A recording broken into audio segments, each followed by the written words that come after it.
you're talking in real time. I know. I don't know why my internet's really fast. Like I shouldn't have any problem buffering, you know. But Hmm. we're live now. We're just waiting on few others to join us tonight. Metal Trooper Hancock, and we got a guest tonight, Stick the Drum. You guys may or may not know him. So Commander's here with us. Hi, everybody. How's it going? Who's all here? So far we have Living Survival, Girls Like Guns 2, which I think is Jen Young, Yep. Hi, doing?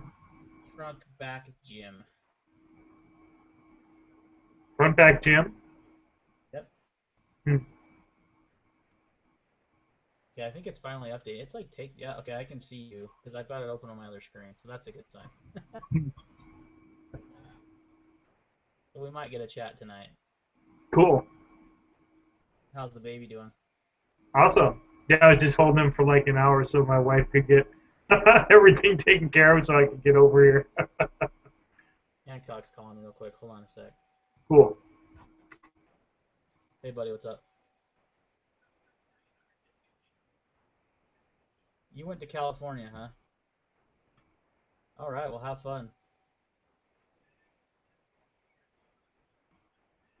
Oh, don't worry about it, man. You're with your family on vacation. It's all good. All right, bye. He's in Disneyland. Well, I'm jealous. Yeah. His latest video was hilarious. I think he was at Legoland or just after he got back from Legoland, and it was just like his wife and his kid was just in the background talking to him the whole time. He is a funny guy. Yeah, he's funny. Well, I still haven't cleaned up all the drool after watching your new 454 video. Holy cow! Things in actually.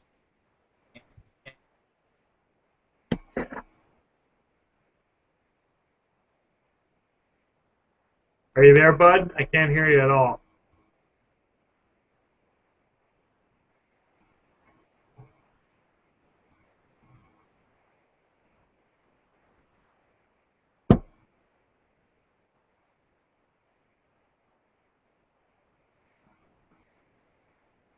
I'm still here.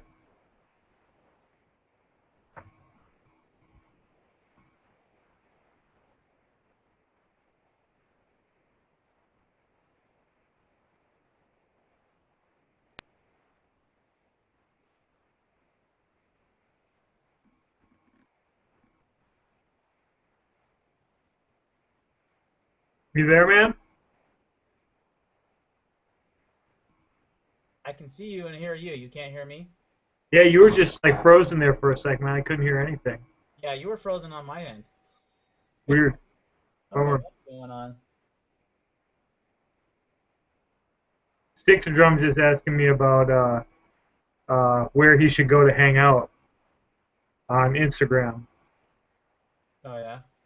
I'll just get him back. I sent him I sent him a link. I'll send him another one though. I can send him another one really easily.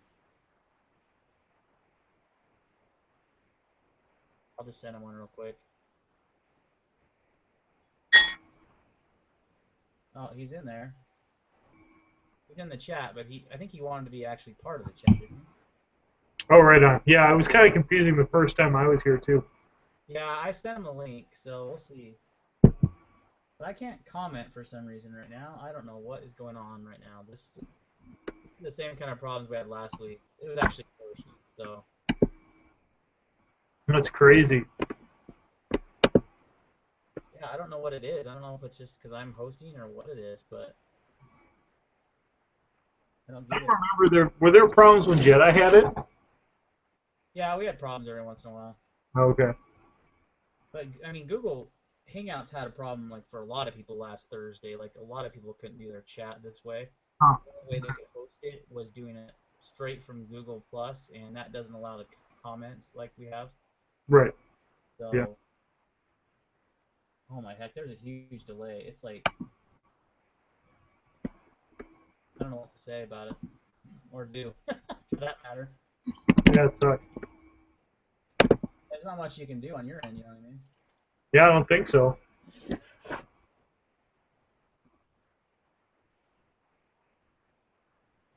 I was wondering, do you know, is there a way you could do a hangout on like a tablet or something? Like sometimes I have better luck with my Skype calls on my iPad, and I wasn't sure if that's like that would make a difference if it's because I'm on a crappy laptop or something.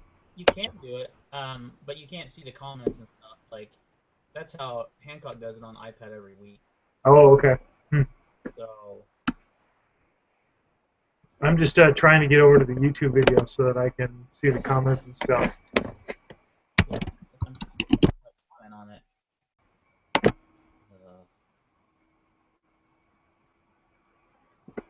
They keep saying I'm really low volume. You can hear me though. Yeah, you sound fine to me. But they're saying I'm low volume. I don't know what the hell is going on. This is frustrating. I'm a pretty techie person too. I can usually figure this crap out, man. But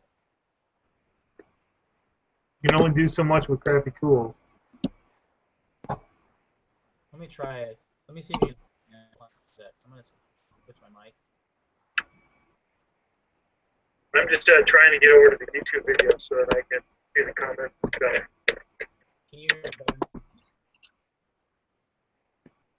What'd you say now?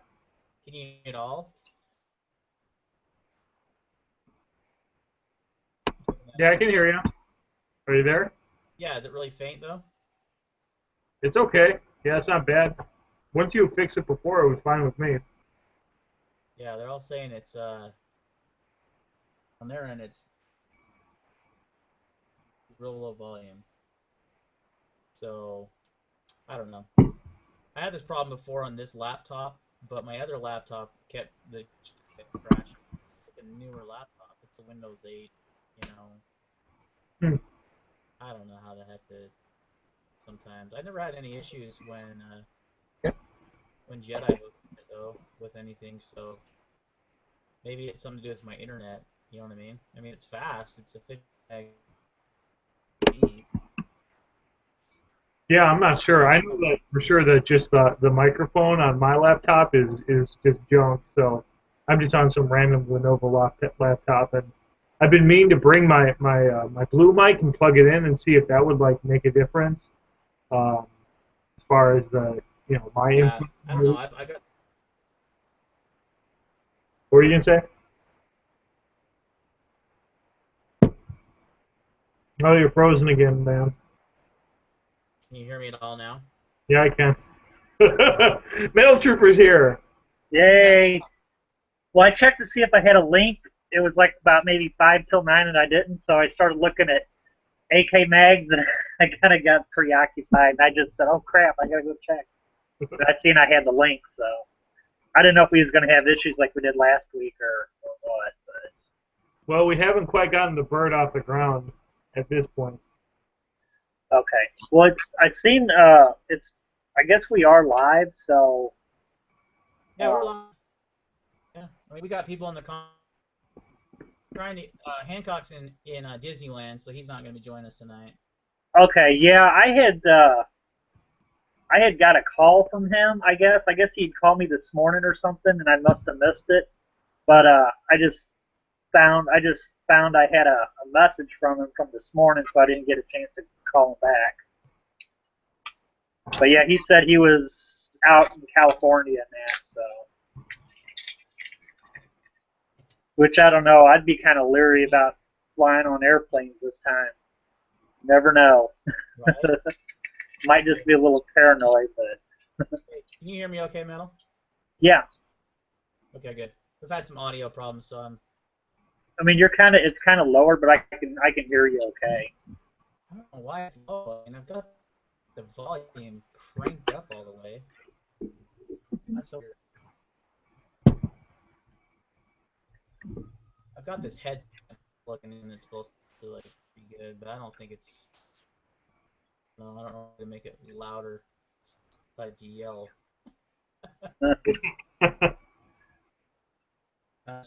Fine chat.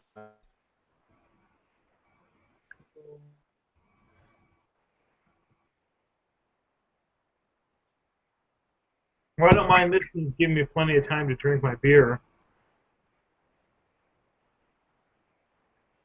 Yeah, I got my vanilla frappuccino. Keep you up. Yeah. Well, I don't drink alcohol anymore. It's probably been about 10 or 11 years since I quit, and I drink sodas and tea and this stuff. Good for you.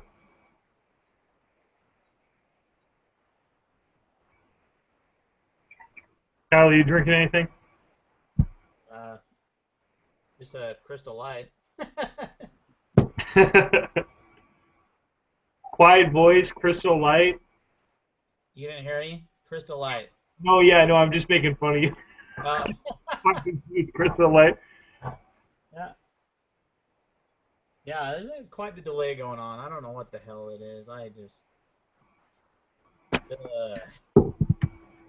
It is what it is, though. We're gonna make it work, right? Yep. Yeah, Stick to Drum's still having trouble finding his chat invite. He said he's having trouble finding it. Yeah, I sent him. I put some instructions to how to get to it, because sometimes when you haven't done it before, you know how it is. It's hard to find sometimes. The first time I think I was like 10 minutes late because I had no clue what was going on. So yeah. Yes, I have done that Hawaii Volcano Squad. I don't know what it is like on this laptop, but it's really quiet. You sound okay to me now. I don't think the people that are on the other end are hearing me. Hmm. So they're hearing me, but I think I'm quiet for them. Put the laptop right next to your mouth like this. I'll just put my head down here and be like, "Hello." I think that's what the mic is. We'll call it like the Knives, Guns, and Gear and Forehead Chat.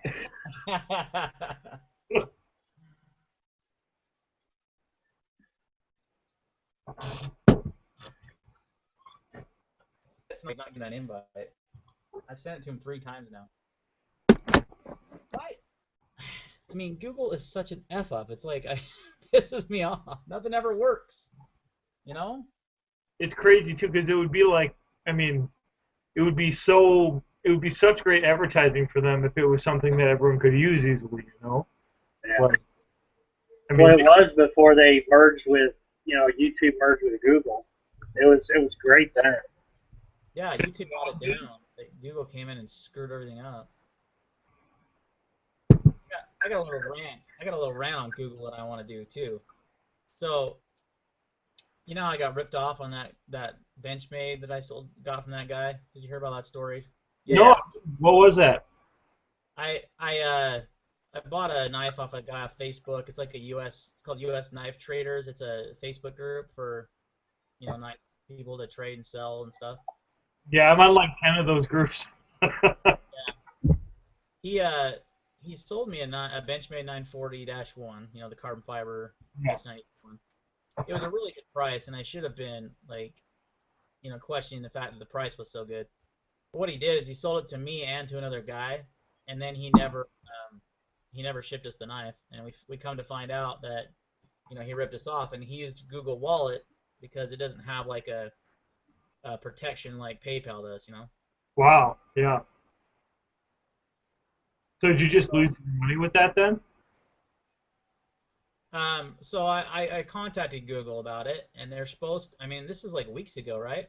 So I contacted him. I told the other guy because we've been chatting on Facebook that got ripped off to contact him also. I referenced him. I sent him like the chat conversation we had on Facebook, telling him just all the proof I needed. And it's been a few weeks now, and Google keeps sending me back emails, and they're just like generic emails, like, thanks for contacting our support, blah, blah, blah. And I'm like, really?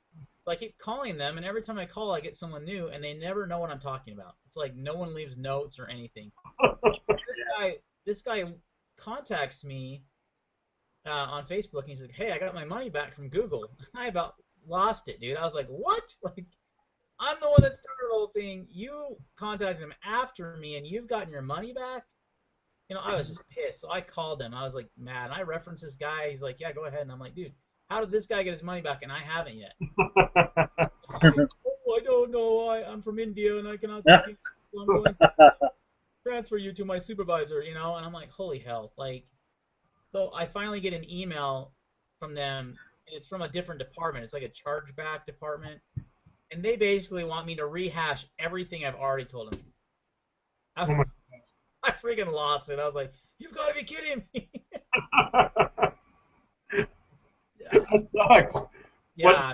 Did they give you your money back after that? They did say I'd get my money back eventually, but it's been taking a while. And this guy already has his money back. Like, it's ridiculous. The same guy that got scanned, he called after me.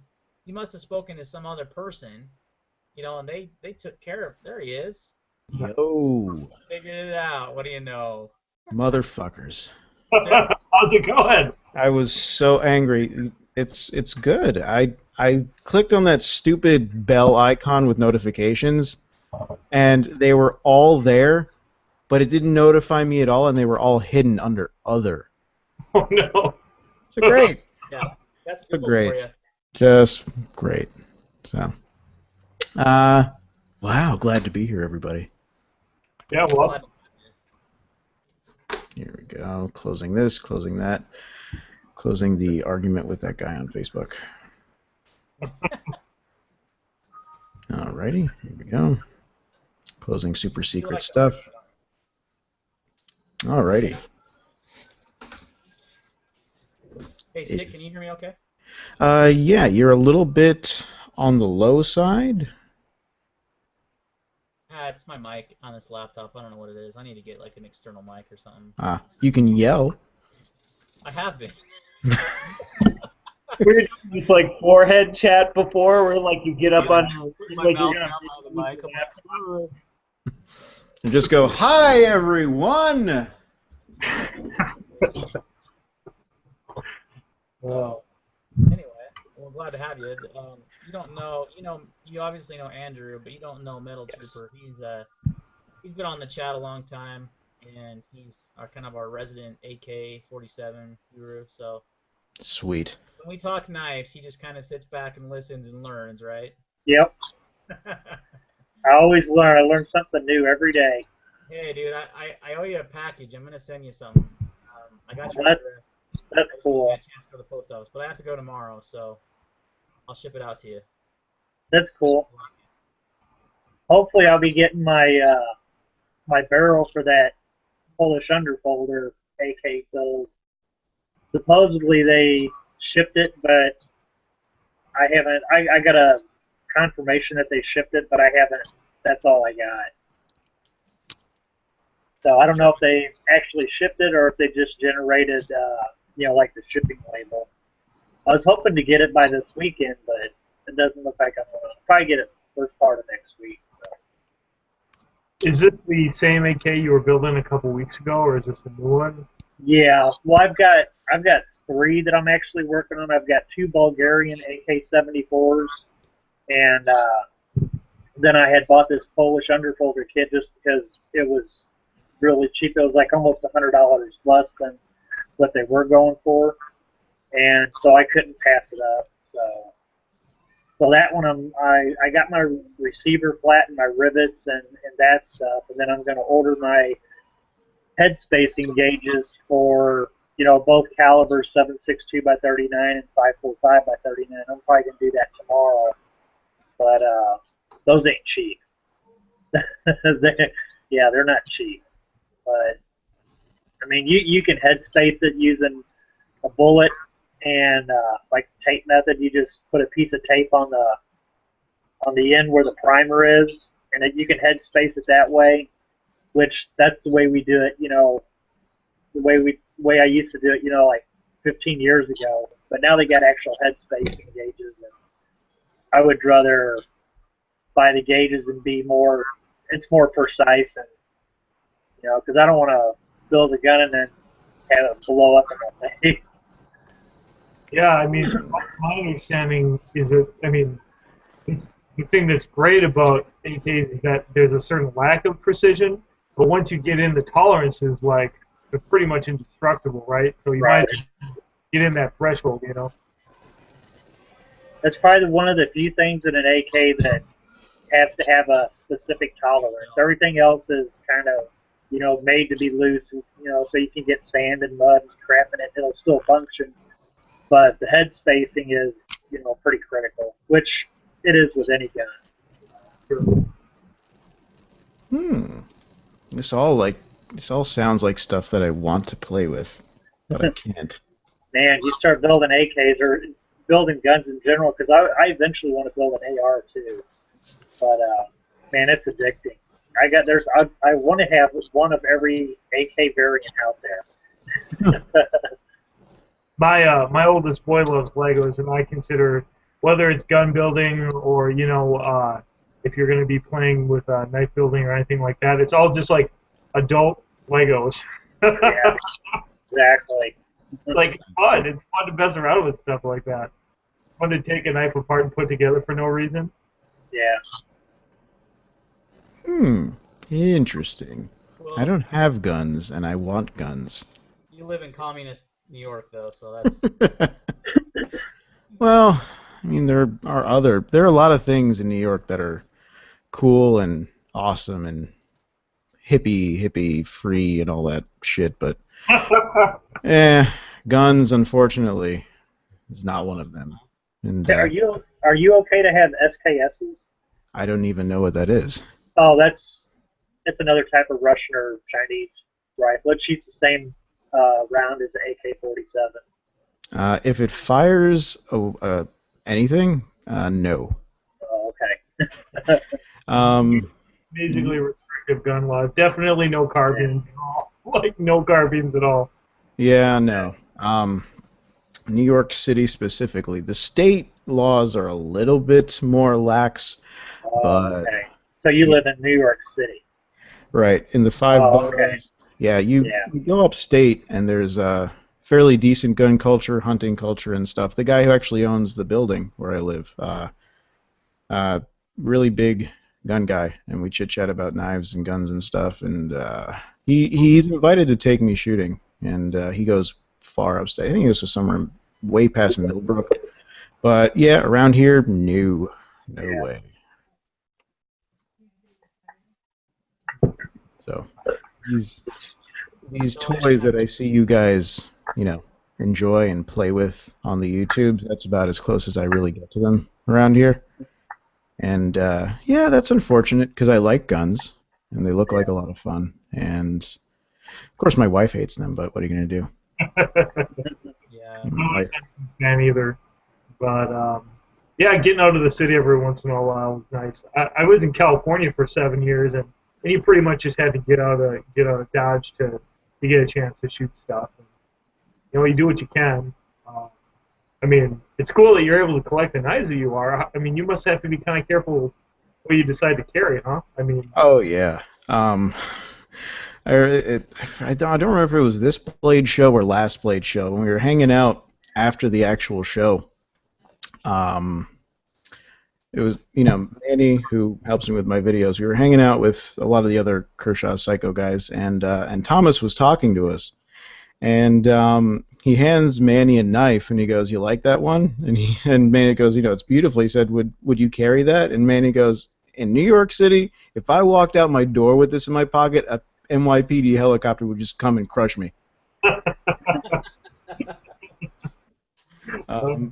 I got a couple of autos and stuff. I mean, most of everything that I have that's not a Swiss Army knife is off the table. But I carry a Skyline anyway. And as long as you're kind of smart about it, you don't run into much trouble. I mean, what's interesting is that any knife, whether it's legal or not, is supposed to be completely concealed. So you can get a summons for having like the lanyard of a Swiss Army knife sticking out of your pocket. So yeah, but it makes no sense because I keep my knife either in my bag or all the way in my pocket, and it makes no bit of difference because it's completely out of sight. So Right. there's that. Well, and even like an assisted knife or something, certainly any flipper, like you could just deploy it with two hands if you were ever around a situation where you were concerned about it. I mean, Yeah. Best practices: just don't use anything but a Swiss Army knife in any public situation. And even then, if I use a Swiss Army knife in public, I use the scissors. That's just the way it goes. Um, You you have know, a Swiss Army knife collection. I've thoroughly enjoyed your Swiss Army knife videos. They are pretty cool. thank you, sir. Appreciate that. That My- was that one was really goddamn long. I don't know how the hell I made it to the end of that.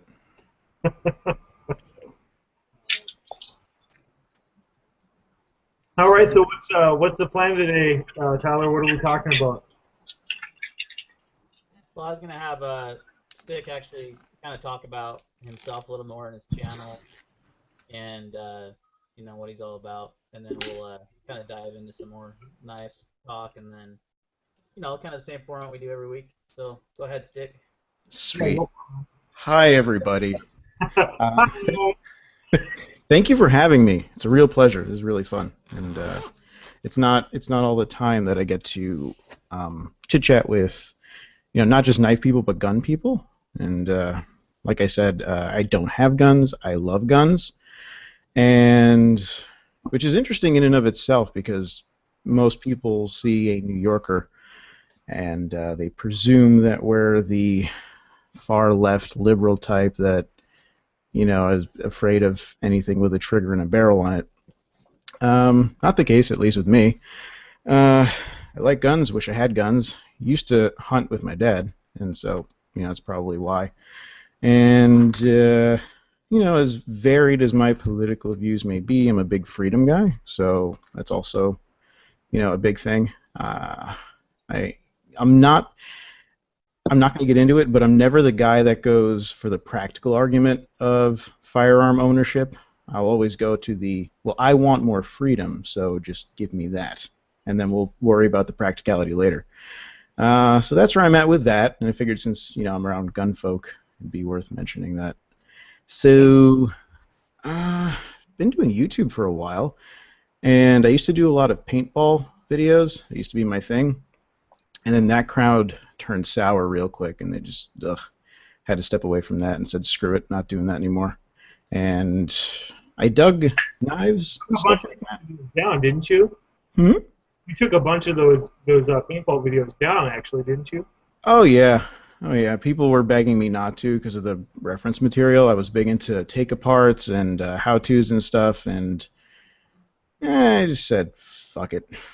I just, I really wanted to distance myself from that community, as it were, because it was going downhill, and there was way too much hate floating around, and it was not for me. So after that, it just, not gonna happen. And I wanted to go in a different direction. So, People commenting on your videos about paintball stuff. I think that'd be such a pain in the ass.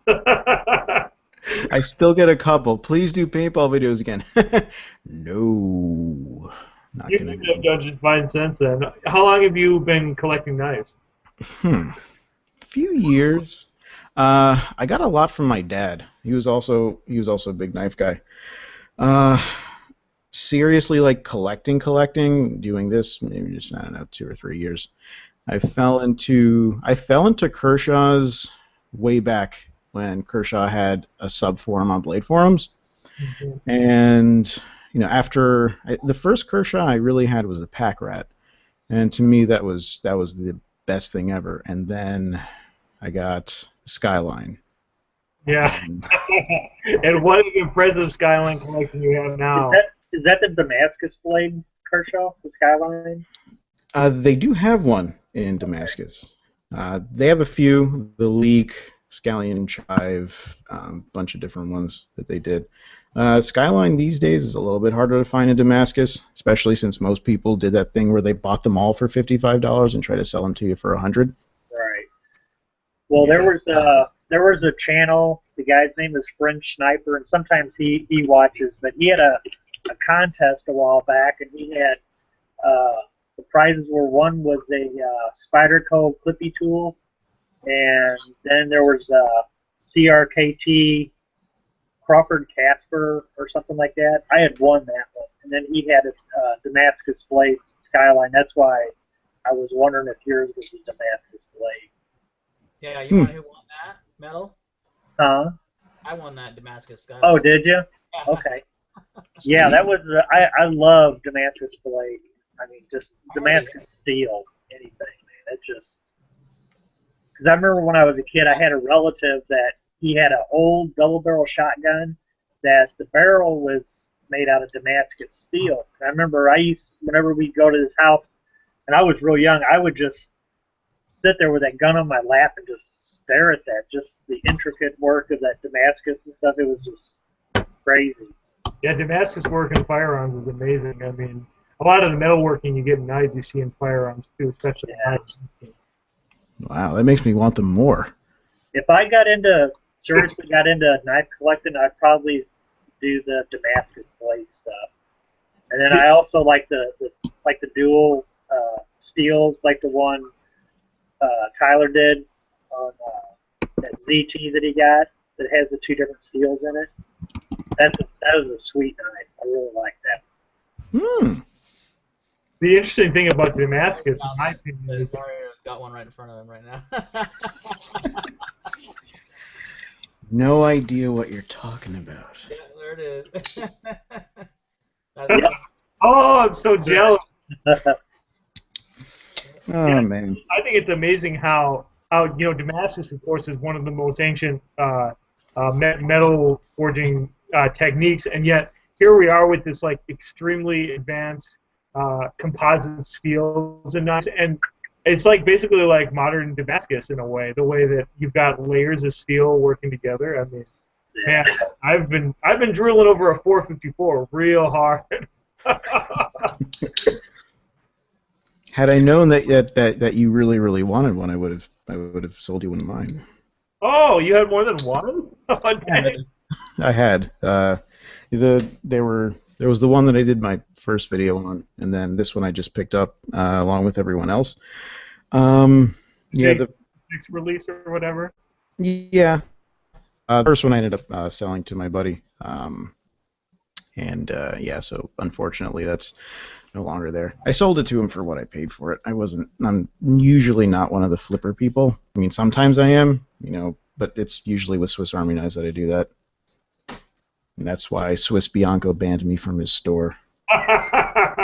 Funniest story ever. We're gonna have to go over that. I mean, that's from you guys chat. That is the best thing. He is so greasy. It is creepy how greasy he is. I want to go to Blade just so that I can like go over and troll his booth based on the stories that you guys have. Hello, this is the Apocalypse Green. Like, oh God, stop dogging. Crazy. Sorry, ranty here. Don't want to commandeer your show. Second 454 basically the same as your last one. No differences in anything. Or is it basically the exact same? A couple differences actually. The first one I got was serial number 87. This one is 431. And 87 had more of a distinct stonewash in the Sandvik steel and a slightly lighter etch on the D2. This one, the etch is really, really dark, and the Sandvik is pretty much bead blasted, but it's a really dark bead blasted. I haven't seen a Sandvik that was that dark before. And the jimping is different. Oh, really? Yeah, this has like serious half circles going on the jimping. I'm going to see if this contrasts it with my forehead. That works pretty good, actually. Sweet. And the earlier one had just like small cuts in it, so it was finer. It was much finer, and I don't think it had this jimping here on the tang, but just minor differences. They flip pretty much the same, really. But I like this one because the etch is darker, so this is the one I ended up keeping. Cool. Wow. You know what I don't like about that knife? This is gonna sound crazy to say I don't like anything, and I'm frozen. Yeah, your screen went away. Oh, forgive the noise. There's a bar about a block that way. So. Are those the people that you shine your like super high-power flashlights at? Oddly enough, yeah. Last week on Friday, My wife was just beat Oh, frozen. beat to hell, and they would not shut up. They didn't even, they weren't doing anything. They were just like waiting for, like, in front of a car, and it was 2 a.m. and they were screaming. So I took it's the Eagle Tac with the MTG2, and I just Yeah. put it on max and go and just like shine it on them, and they started like going crazy. Oh man, I was laughing my ass off so hard at your Gear Geeks Live. That whole chat was just so freaking hilarious. That was one of the best stories. Like, people ask why you need a high power flashlight. There you go. Like that's exactly why you need one. It's true. It's true. Yes. So, oh yeah, what we don't like about the 454. Yeah. Wait there, Kyle. Is he like frozen? Frozen? Thanks. Yeah, I'm frozen. I don't know if you Oh. can hear me at all. I can kind of hear you. I can like everything I see on my screen is completely like frozen. It's kind of annoying. Oh. But if Hmm? Uh-oh. Oh, is he gone? That's Yep. bad. He's gone now. Wow. Yeah, he's not even here. Oh, that's rough. Chaos Queens, the moderators. He's running the chat too, so I don't know how that's gonna. That's rough. Wait, can he get invited back here? He's screwed. What's gonna happen? Yeah, I don't know how that's gonna work. Yeah, this is bad. Oh, all right. So I see. I'm looking at the feed on YouTube, and he's still there, but I think he's gonna cut out, and I think it's gonna. No, the feed's still going. Look at that. Yeah, I'm looking over at YouTube right now myself to see what's going on. So I guess technically this is still happening. How the hell do we get him back? This is so ridiculous. It's also really awkward I know. because this is his show and he's the host. Yeah. we've got listeners who are telling us like, just keep going. Don't quit. It's like Johnny Carson literally just dematerialized. And then the guest is sort of looking back and forth. What do we do?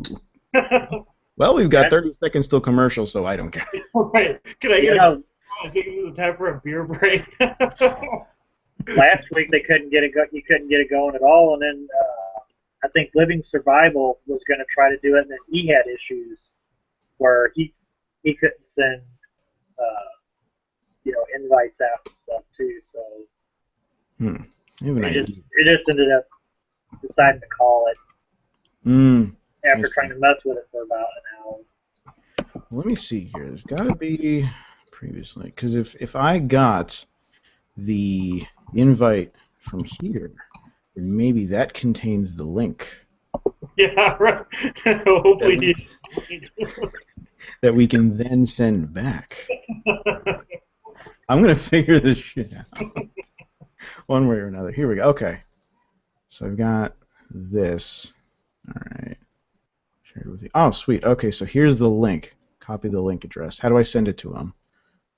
Oh, here we go. Go to his page and post it on his page. All right, so if you're watching, I posted the link back to the chat in your Google Plus page. Uh-oh, there he is. Sweet! You kidding? Is that what he needed? That would be so good. Nice. Back. This is so ghetto fabulous. This is like watching Grandma figure out the VCR. It's true. I'm gonna count that as a win. All right, now we just need to get him to talk. Oh. I still got one of those old VHS video recorders. It's about the size of a suitcase. That was funny. I thought it might be worth some money, so I checked it on eBay, and so you can buy them for like $20. Let's just all blow on our laptops right now. It's like a Game Boy. We just need to clear it out. It's gonna run a lot more smoothly after that.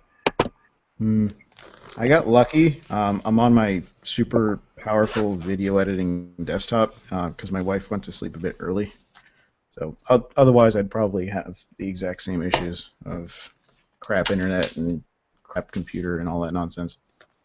Can you guys hear me all right? I'm just on like a random laptop. No, you sound fine. Yes. Both of you guys sound fine. Alrighty. Sweet. You sound good as well, loud and clear. Um, Well, let's start talking about some shit. Mario, I have to agree with you. I think the 454 is probably the best limited edition ZT we've seen, huh? I agree. I think I've said it like a million times. I think it's a lot better than the 777. I mean, I think that the composite blade 777 was pretty amazing looking, Yeah. but I mean, logistically, it was basically a disaster, right? So I mean, it's hard to talk about it as the best if it was something that was almost impossible to produce. I mean, uh, it just seems like it's never going to be something that anyone's going to be able to find anymore, you know? Yeah, it's true.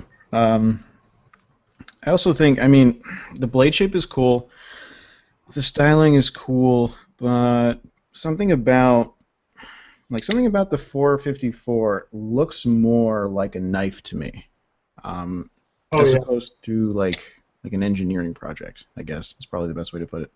No, I think that's fair enough. I mean, I don't know if you noticed this, but it reminds me a lot of the lines of the 710, you know, Benchmade's first axis lock knife, Mm-hmm.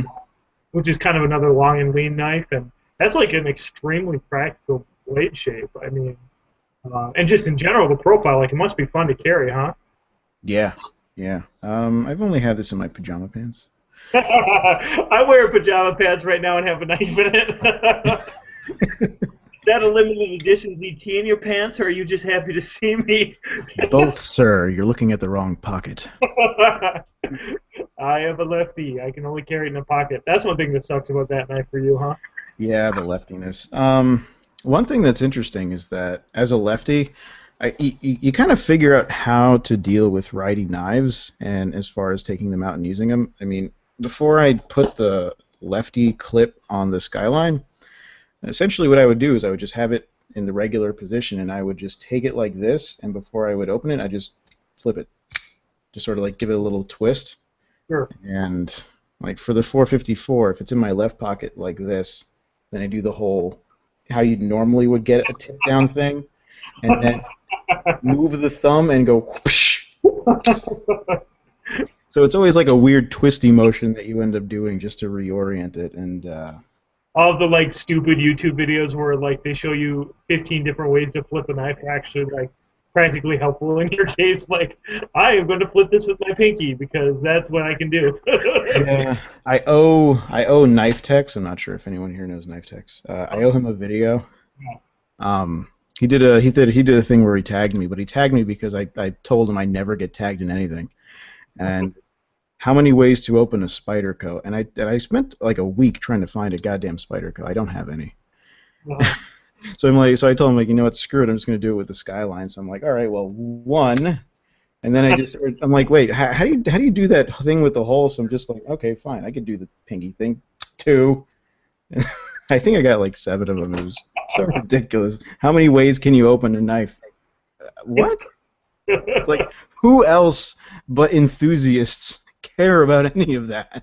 It's like such a junkie syndrome. Like, I gotta figure out all the different ways to like comprehend this thing. Like, you become obsessed, like looking at it. Like, it's so funny.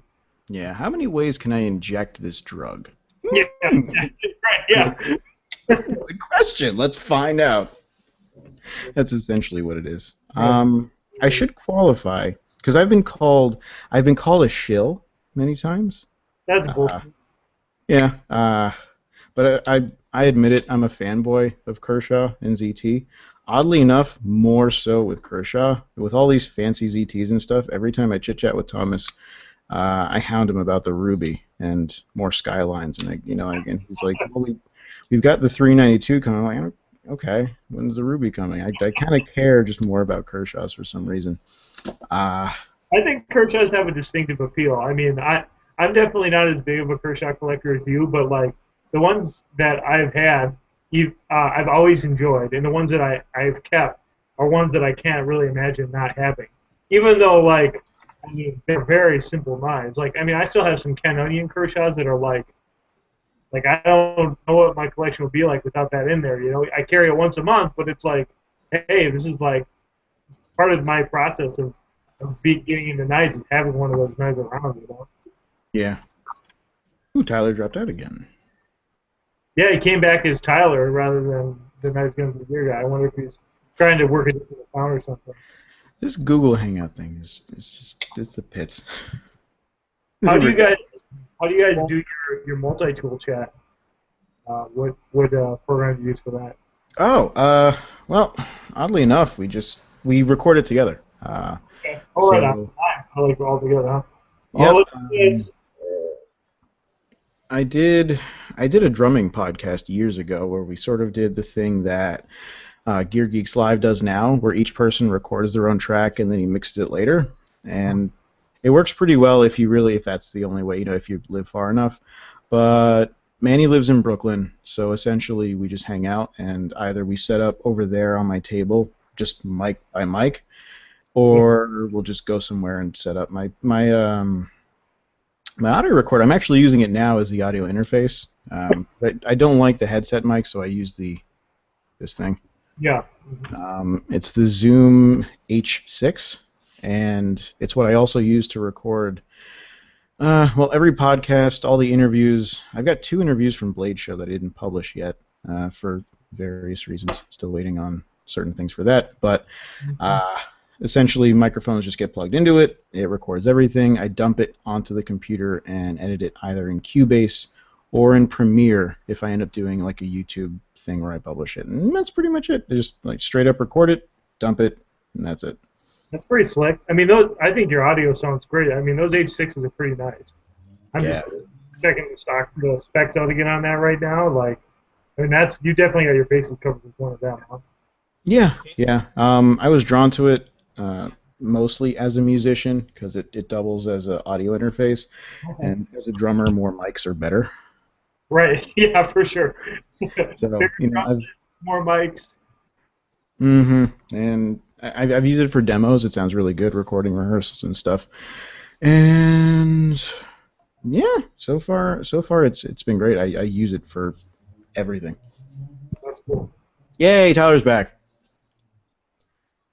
Are you there, man? He froze again. Shit. So close. I saw him and he popped up and like, I see movement. It's working. Awesome. And then. Oh, it's terrible. Google really hates him. Well, when he first started doing this, we didn't have no issues. We just started having issues last week. Mm-hmm. Well, I wonder. He said he wasn't on the computer that's the best computer for this too. So maybe I have something to do with that. I don't know. I feel awkward because now he's down there in the corner. The first time I was on the chat, Mario, it was really funny because like his face never showed up the whole time, but his like skull icon was there. Yeah, like, I remember that.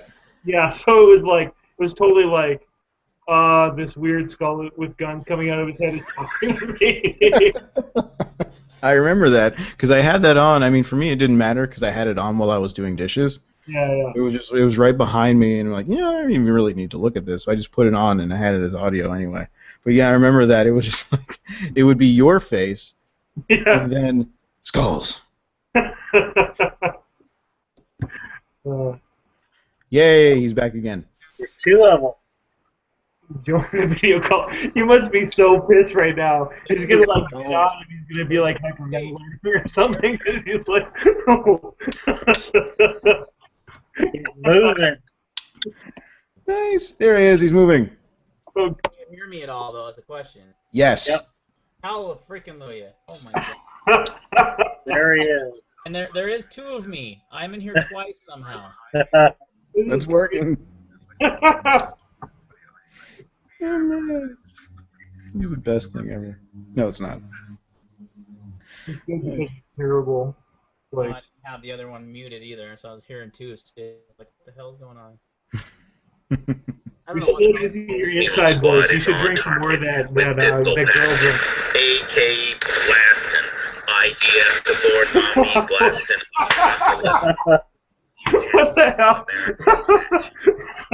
Stay on target with AK blasting, IDF to board zombie blasting, apocalypse. What the hell's going on? I don't know, but I'm Kind scared. of zombie apocalypse thing going on. Now my other one's gone. Nice. I left again, but I'm still here. That's weird. Are we actually back to situation normal? I don't know. Yeah.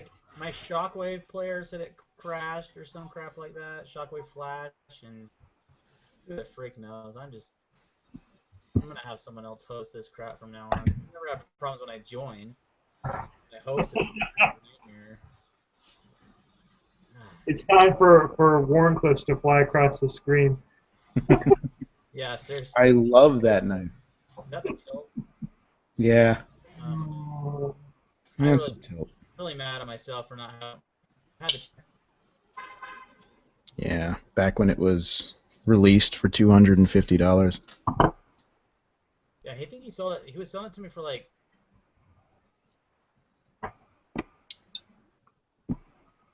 Oh God, please. damn!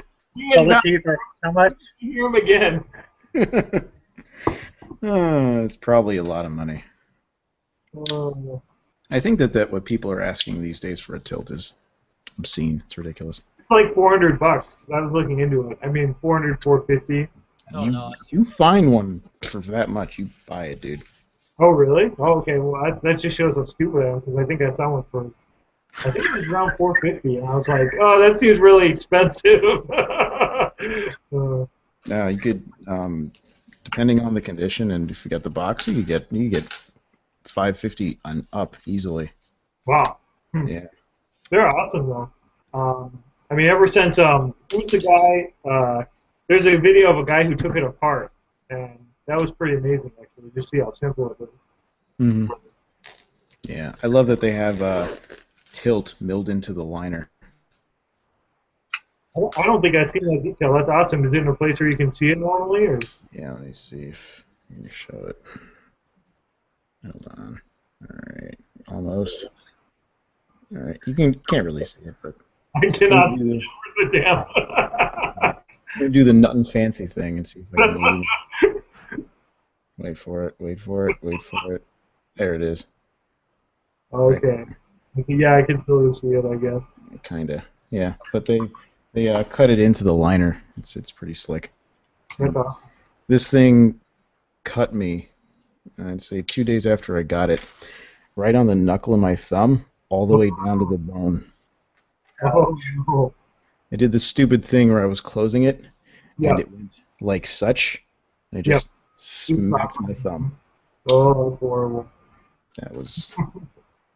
My wife and her mother were right there, and they both said, "You're a moron. You know that, right? You're a moron." That always helps. Yeah. The worst I ever cut myself was when I was doing a review of a ZDP Delica, ZDP 189 Delica, and I actually freaking dropped the knife on my hand, like I was holding it, and I dropped it down on my hand, and it was like so badly bleeding, and I was doing it in the middle of the night. I like woke up my wife, and I'm like, I'm kind of bleeding a lot. Like, oh damn. Oh, that's terrible. You know the worst one I heard, and do you guys know who Alex Dietz is? Yes.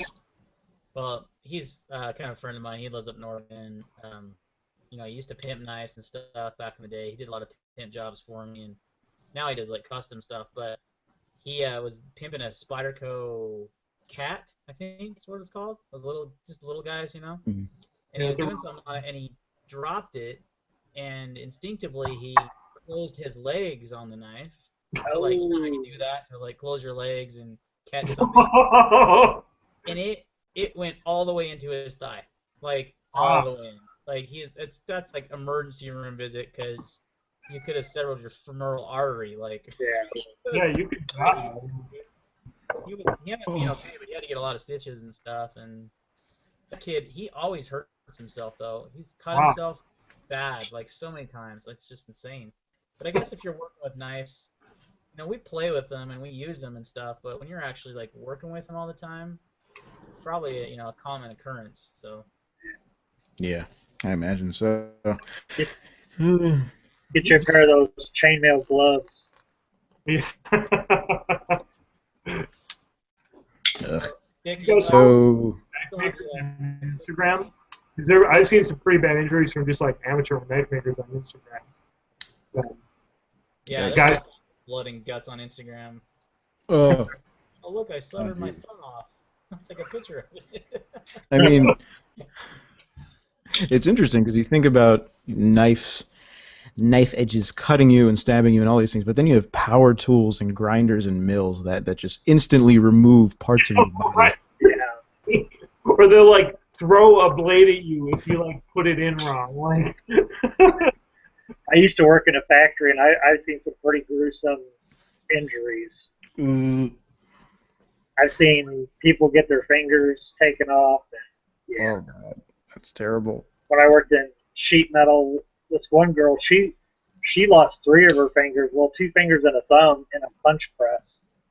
wow, holy crap! Yeah, I mean, well, what happened was the metal's on this roll, and it feeds into this machine, and this machine stamps out holes. It's basically for a grate for like ventilation and stuff on refrigerators, and somehow her glove got caught on it, and it just pulled her hand in there and just it took off these two fingers and this thumb, just like the square right here. Wow, holy shit! That's Yeah, it was.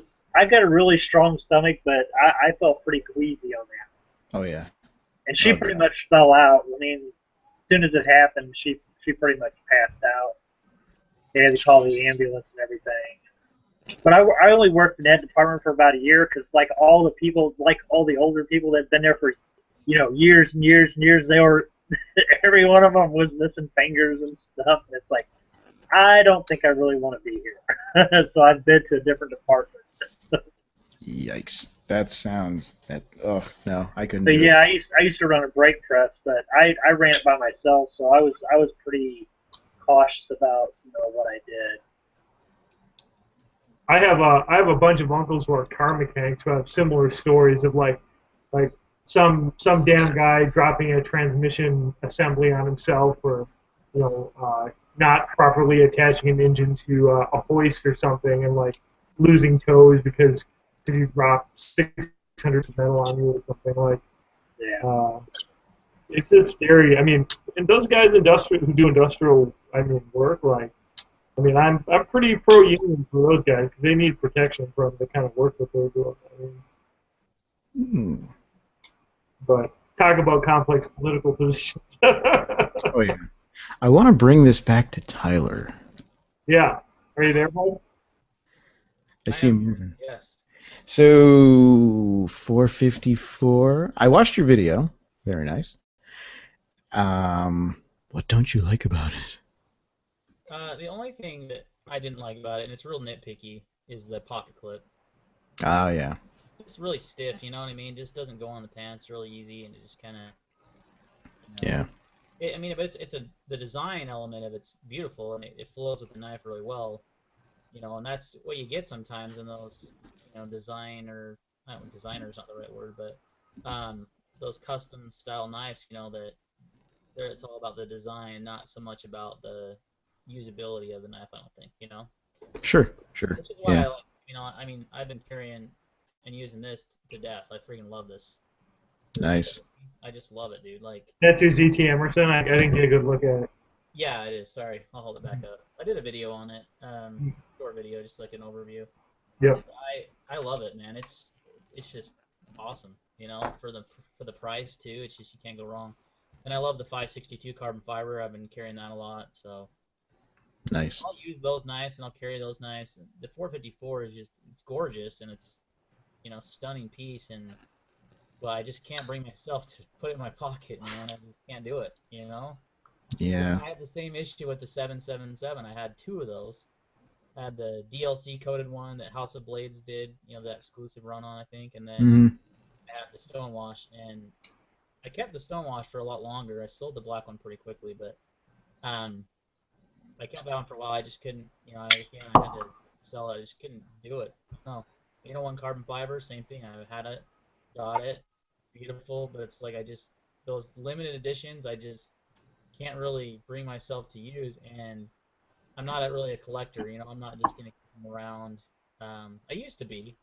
There was a time when I had, a bunch of blurs and skylines and all those kind of knives, and I now just really enjoy using the knives and carrying them. And if I won't carry them or use them, I just typically get rid of them. So, but I'm actually selling my 454, which you probably saw in Blade Forums, along with like 10 other people. Like, I'm not really on Blade forums a whole lot, so I should probably get over there. Like, um, I'm a member there, but like I just don't really feel like I have the time to hang out, which I feel like I would owe it to people to hang out there if I'm like buying their shit, you know. No. I just need to be more of a capitalist, like whatever. Yeah, there's nothing wrong with just going there to sell stuff or to buy stuff. I mean, Blade Forums is really cool, and it's great that they have such a massive membership. But holy crap, there are a lot of stupid people there, which is interesting because it's not just ignorant people, it's dumb people.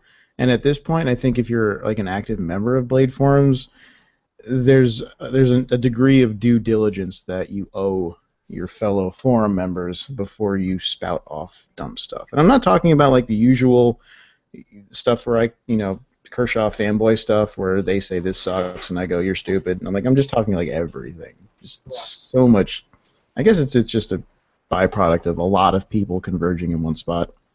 There's something like that in watch forums too. The biggest wristwatch forum is called Watch You Seek.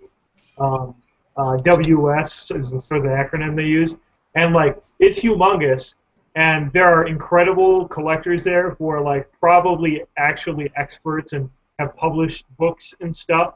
And then there are also like idiots who like are wondering if they can bring their Submariner in the shower, or like, can I wear my watch on the beach? Like, and you see posts like that all the time. So I mean, I still hang out on one watch forum, but it's one where it's pretty much like there's only probably like 150 active members. Mm. But is Blade Forums the main forum you guys hang out with, or are you guys on USN too? I used to hang out there a lot when they had the Kershaw ZT sub forum, but now they don't have that. I don't go on there too often anymore. Like Stick said, I will buy stuff in the exchange and I'll sell stuff, but I don't really like hang out in the forums like I used to. Yeah, it's rough over there. USN has a Kershaw ZT sub forum now. Oh, do they? Yeah, they opened one up. So Thomas posts there, and a lot of the people that were in the sub forum on Blade forums are over there now. So Man, I couldn't get into USN really. I don't know what it was. There's some local chapter stuff that I post on for local to me, and there's like a meet here next Saturday, I believe. Probably go to locally. There's quite a bit of USN guys here where I live, but I don't go on much of the forums. But now that they have one of those forums, I'll definitely go on there. Yeah, it's cool. It's not super trafficky, but there's some good discussion there. There are a couple of guys there that are crazy collectors. I mean, you see the stuff that they have. It's insane. Like every 801 that's ever been produced, and every single 888, and 2 of every 777. It's pretty crazy. I'm going to show this one off real quick. 600. Yeah, I like this one a lot because like the fault that one would find in the pocket clip of the 454, which I kind of agree with, it's really damn stiff. This one doesn't have that. Like this, it's a sculpted titanium pocket clip, but it's really springy and it's perfect. There's nothing bad about it. The knife itself, really damn big, and it's extremely thick. Like that's beastly. Yeah, it's not one of those slicer things. It's a bar, but I love that clip. And yes, Yeah, okay. I mean, I'm kind of like cool with all kinds of clips. I mean, the sculpted clips, I imagine on like a Shirogorov or something, like they're so nice looking. Like I would want one on mine, right? Like I can kind of understand why Jim Skelton freaks out about that. But then on the other hand, like most of my knives have just the spring clips, and like I'm okay with that. Like I guess I don't see the value of the debate there. Like it seems like they can coexist. Ah, Jim Skelton. Oh man, we'll get started. he Oh. he got a knife that I thought looked pretty damn sweet. Did you guys see those Decepticon knives at all? They're from Mm-mm. Crazy. yeah, they're like friggin' like alien technology looking knives. Yeah, How do you the spell name that? the name suits it so well. I mean, it literally looks like a Decepticon. Like it's gonna Nice. transform and turn you into a little robot, you know. Yeah, But it's like there's it's a over a Russian grand. knife. It's by a custom knife factory. Yeah. Holy crap. Yeah. Wow. Isn't that cool? That looks really cool. Yeah. Oh Look my at the price god. tag. Ouch. Over a grand. Wow. Yeah. I Mm. can't play in that arena. Can't If do it. someone Michael Bay knife. Transformer knife, I would have thought that was like as bad of an idea as Transformer Camaro. But like those guys are pretty freaking sick actually. Oh, I think Yeah. it's beautiful. I mean, it's pretty big. Bigger than I'd probably want, but you Oh know what I will say about the 454 stick is for how big of a knife it is, it's so light. yeah. Yeah. You just get it in your hand, Absolutely. you're like, wow, this thing is like incredibly light for its size. It's insane. Agreed. Yeah. It is deceptively light, especially it's the thing it's so long. That's really so you expect it, just to weigh a ton. I mean the 600 weighs a lot. It really is. It feels like it's just a lot. But yeah. 600 weigh? I forget. Hmm? How much is a 600 weigh? That's a very good question. I'd probably peg it at like 6 ounces, maybe. Okay. I will find out right now. No. Wait. Oh, I was wrong. 7.3. Okay. Big shoulder. It weighs as much as my Leatherman. The charge? Um, Which one weighs that much? yeah, the Charge AL weighs about 7-ish ounces. If you ever see a guy greeny forums, um, he's he was Adam at Blade Show when I don't know if you heard the podcast. He's the guy that cut his thumb open on that little dinky survival knife. Yeah. That's Adam. He EDCs a 600, still does. Wow. Yep. He broke the pocket clip once, but I think they fixed it. But yeah, no joke. He that's the knife he literally carries and uses every day. I don't really have any problem carrying big knives. Like I EDC'd an Endura, a Spyderco Endura for a long time, and then I also like carrying a 710. And I think it just has a lot to do with like what's your work attire. Like if you're in an environment where it's a formal setting, like it's not going to work, but it sort of has to do. It's sort of a function of the rest of the clothes, I think. And also like obviously if you can't like have a pocket clip, that would be attractive too. Hmm. So I guess that's true. Yeah, that's a good way to look at it. It's kind of like I feel that that's similar to how I sort of just dismiss the idea of weight and really care more about the bulk. Sure. Yeah. So, Yeah, I will say the 620 is it's a beefy knife. Like it's got a real thick titanium slab, you know, but it seems like thin to me. I don't know what it is. Like comparing it to like a 550, you know, oh it's yeah, thinner but you have that same weight, right around the same weight, I think. I don't know off the top of my head, but you know, I love this one. The 801 is pretty hefty too. It's over 6 ounces, I believe, right? yeah. But I love that knife. I mean, that's like one of my favorite EDC knives. I have that black wash. I carry that all the time. Yeah, I don't mind carrying the heavier knives, but like you said, I do like it to be a little slimmer, not so thick, you know, in the pocket. So Yeah. So I'm curious, since I guess this is probably the first time I've even actually openly chit-chatted with you guys, what made you guys start doing, like, YouTube? Tyler, go ahead. Yeah. It's been a little bit over a year for me now that I've been actively making YouTube videos. Um, Honestly, like it was getting into knives, man. Like, the first video I did, I want to say was a Boker Vanquish, mini Vanquish maybe, or it was the Boker Epicenter. One of those two was like the very first video I did. And I honestly don't even know why I started making videos. I just did one day, and I never expected ever that my channel would grow like it has, and that people would actually want to watch my videos and stuff. I mean, I kind of did it as like it had a lot to do with the forums. People were like wanting to see a video of something, and I'm like, okay, I'll shoot a video of it, whatever. And it just kind of blossomed from there, and now I do 3 or 4 videos a week typically. Yeah, you put out a ton of content. It's amazing. Yeah, that's true. And it's just these days, like, it's crazy. I mean, I'm getting companies sending me stuff to review, and it's fun.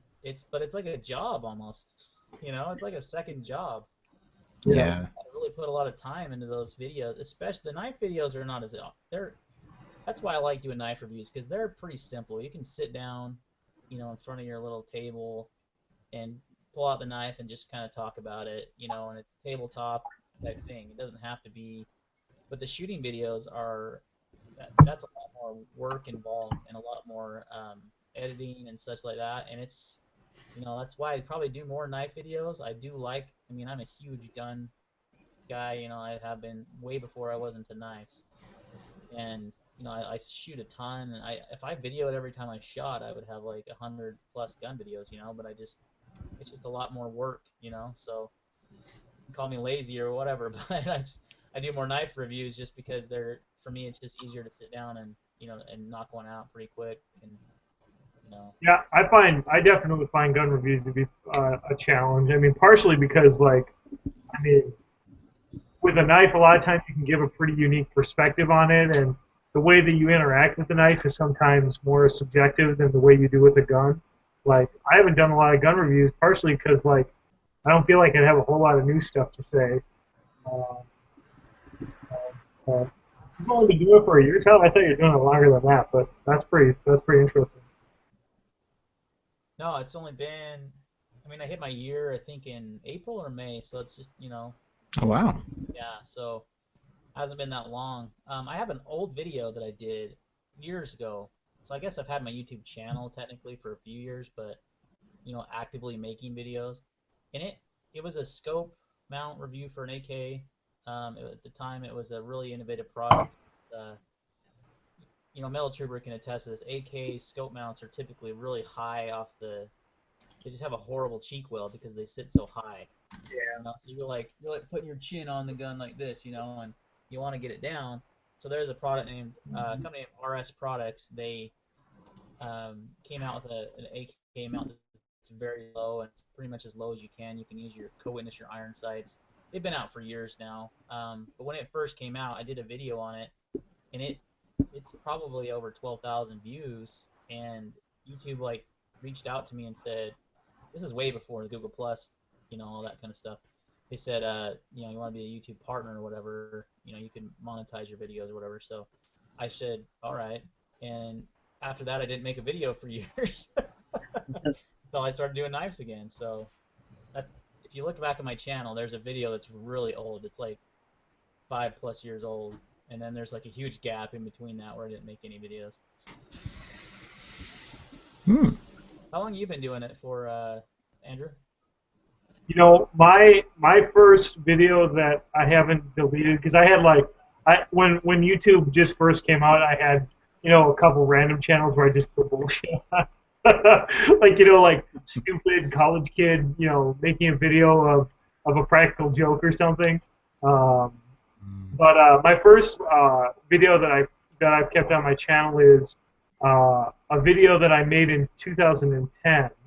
And that was actually forum related as well. There was some debate about two similar automatic movements, and how the second hand tracked on the dial, and I just whipped up a quick video for that to like contribute to the conversation on the thread, and like I think like a couple months later I came back and it had over 1,000 views. And I was like, what in the heck? Like, this is weird. Like, couldn't believe that people were watching it. And so I kind of eventually started doing more watch reviews, and I did pretty much watch reviews just for 2 or 3 years. Um, Very informal at first, like all one cut, and they were pretty atrocious in my opinion, like bad lighting, didn't always have my facts right, that kind of thing. Um, and then I took a break for a while because I was like, well, I just wasn't. I had a point where I wasn't into watches for about a year. I just was done. Got away from the forum, just was focusing on other things, and got interested in watches again, and also just realized like, hey, I'm kind of a junkie about a lot of things. So like, why don't I just post about whatever interests me? And that was about a year ago. And since then, I've been kind of trying to do a video every week, every couple weeks, where I basically kind of want to give a breakdown of why this thing is interesting to me, or maybe something interesting about it if it isn't particular to me why I'm interested in it. I've sort of been trying to develop that concept of like trying to show why things are worth people's time or intrinsically interesting or something, which has been an interesting experiment. Definitely a different way of approaching a review. But yeah, so that's kind of how I got into it. It's kind of gradually, I guess. Sweet. Trooper. Me? Yeah. Okay, well, yeah, I've been on YouTube probably about as long as Tyler. It was a year in April, but I didn't start doing videos probably until a couple months after that. Mainly, I just got a YouTube channel just to watch, videos, and I took a break from building guns for a few years, and I started thinking about it and started watching videos. Well, I met this one guy. He changed channel names, but the channel name he has now is Mad Metal Maniac 74, and I was watching some of his build videos. Well, I had a question about one of his AK builds, and he basically did a video, to show me what, instead of just trying to explain to me, he did a video, and I thought that was awesome. And me and him's been friends ever since. And he lives in Washington State. I talk to him every day on Skype and everything, and he's done, several AK builds. He built a Uzi. He built a Sten. He's working on a 308 AR build, and but he hasn't done videos in a little while because he's getting ready to move into a new house. He's been working on that. He had a baby daughter and stuff like that. But and then with his work and that, but he's a welder, his profession, and he does some amazing work and stuff. But that's kind of how I started doing it, and he kind of encouraged me. He said, just do a video of some of your guns and that. So I kind of did that, and then I started working on doing some videos of my builds and stuff. But I don't know how to edit stuff, so a lot of my videos, when I was using my phone, well, I still use my phone if I got a different phone now, but if I stop the video, like if I had to set something up or anything, if I stopped the video for like 30 seconds, 40 seconds, and I went to start it again, it wouldn't start where I left off, it would start a whole new video. So some of my build videos, there's like 6 parts, and they might be like anywhere from 2 minutes to 8 minutes each. So one of these days I'm going to try to figure out how to, edit all that stuff together. And, but I was kind of, I was doing stuff as I got stuff. So what I'm going to do now is I'm going to just videotape, I'm going to video everything on my builds, and then I'm going to upload it instead of, uploading, one thing and then 2 months later uploading another thing, because I think people lose interest in that. So I'm just going to try to just, upload like maybe 3 or 4 videos back to back of the whole thing. But there are definitely guys who do that. I mean, they just yeah. run out a camera and do it. I mean, Well, there's a guy. He's a phenomenal. He's got probably one of the best gun build videos on YouTube. It's Ginsboy 2003, and he'll do a build and then he'll edit it, and it might take him 2 or 3 months, before he posts his videos and stuff. But I mean, his build videos are so in depth and stuff that you get so much information, and basically he makes all the mistakes so you don't have to. that's nice. But, so I watch his videos, and then I watch my buddy Mad Metal Maniac 74 a lot. Then there's a couple other ones. But Hey, Metal, we got a question for you in the comments about the Century Arm C39V2. okay, yeah, that's the new one that's coming out. Oh, it's not out yet? I'm not sure if it's actually for sale yet, but it should be, because I watched a video. Jaeger did one, and there's some changes. I guess the original C39s were specific to you couldn't interchange like the wood stocks and stuff like that. So the new C39s, they'll take pretty much.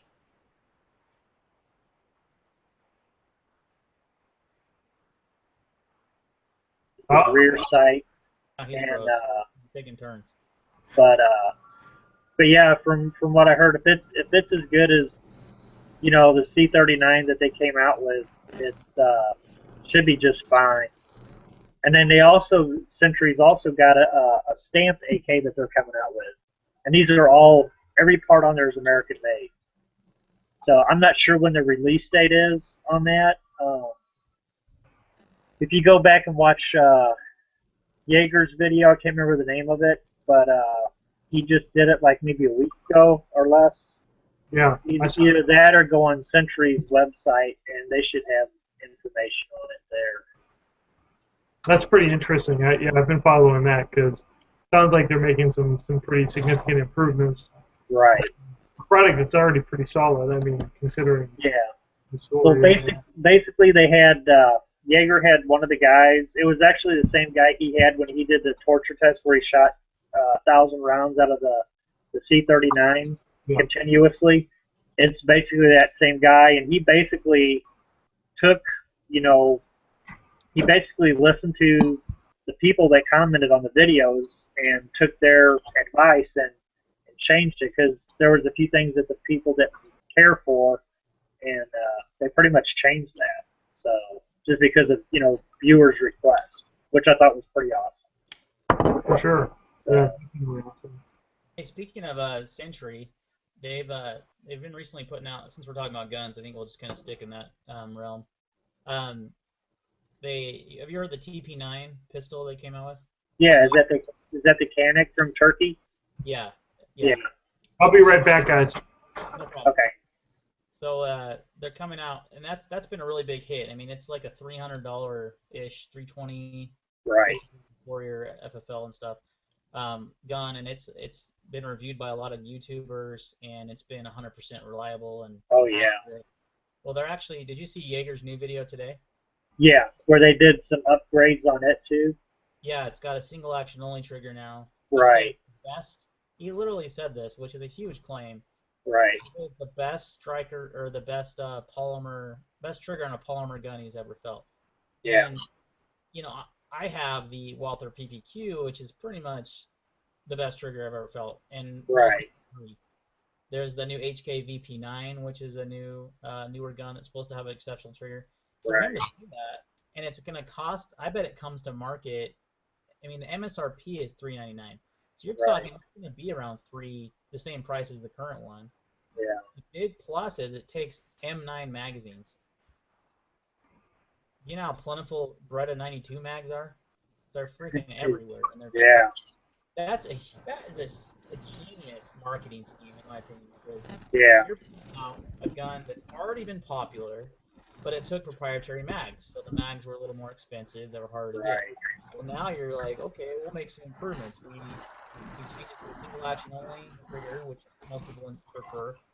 We made the sights metal. They used to be plastic. Yeah. They improved the cycling on it, for better grip. And then they decided, hey, let's build it around one of the most common magazines in the world. I Yep. mean, that's genius, and it's gonna kill, I think, a lot of these U.S. Manufacturers. Well, not even U.S. manufacturers, not just Smith and Wesson, but like Glock and Walther and all these guys that have these HK. They have these Yeah. guns that cost $200 more at least, and this Yeah. gun might just outperform them. I'm buying one as soon as they hit the shelves Yeah. because I have a ton of When M9 I mags. I've got an M9. I've got or an, an I've got that Beretta 92 or the Beretta carbine that takes the same mag, so I'm gonna buy yeah. it. And not only that, but it comes with a holster, a couple magazines, like two different types of holsters, a couple magazines. I mean, they give you like everything you need to go out, and shoot and carry that gun. And Yeah. for that price, it's unreal. Like, Yeah. I don't know how they do that, but I think I think it might change like what Jaeger was saying in his video. Or actually, it wasn't Jaeger, it was Mr. Guns and Gears channel. You're familiar with that channel? Yeah. I think so. Yeah. There's a lot of AK stuff on there.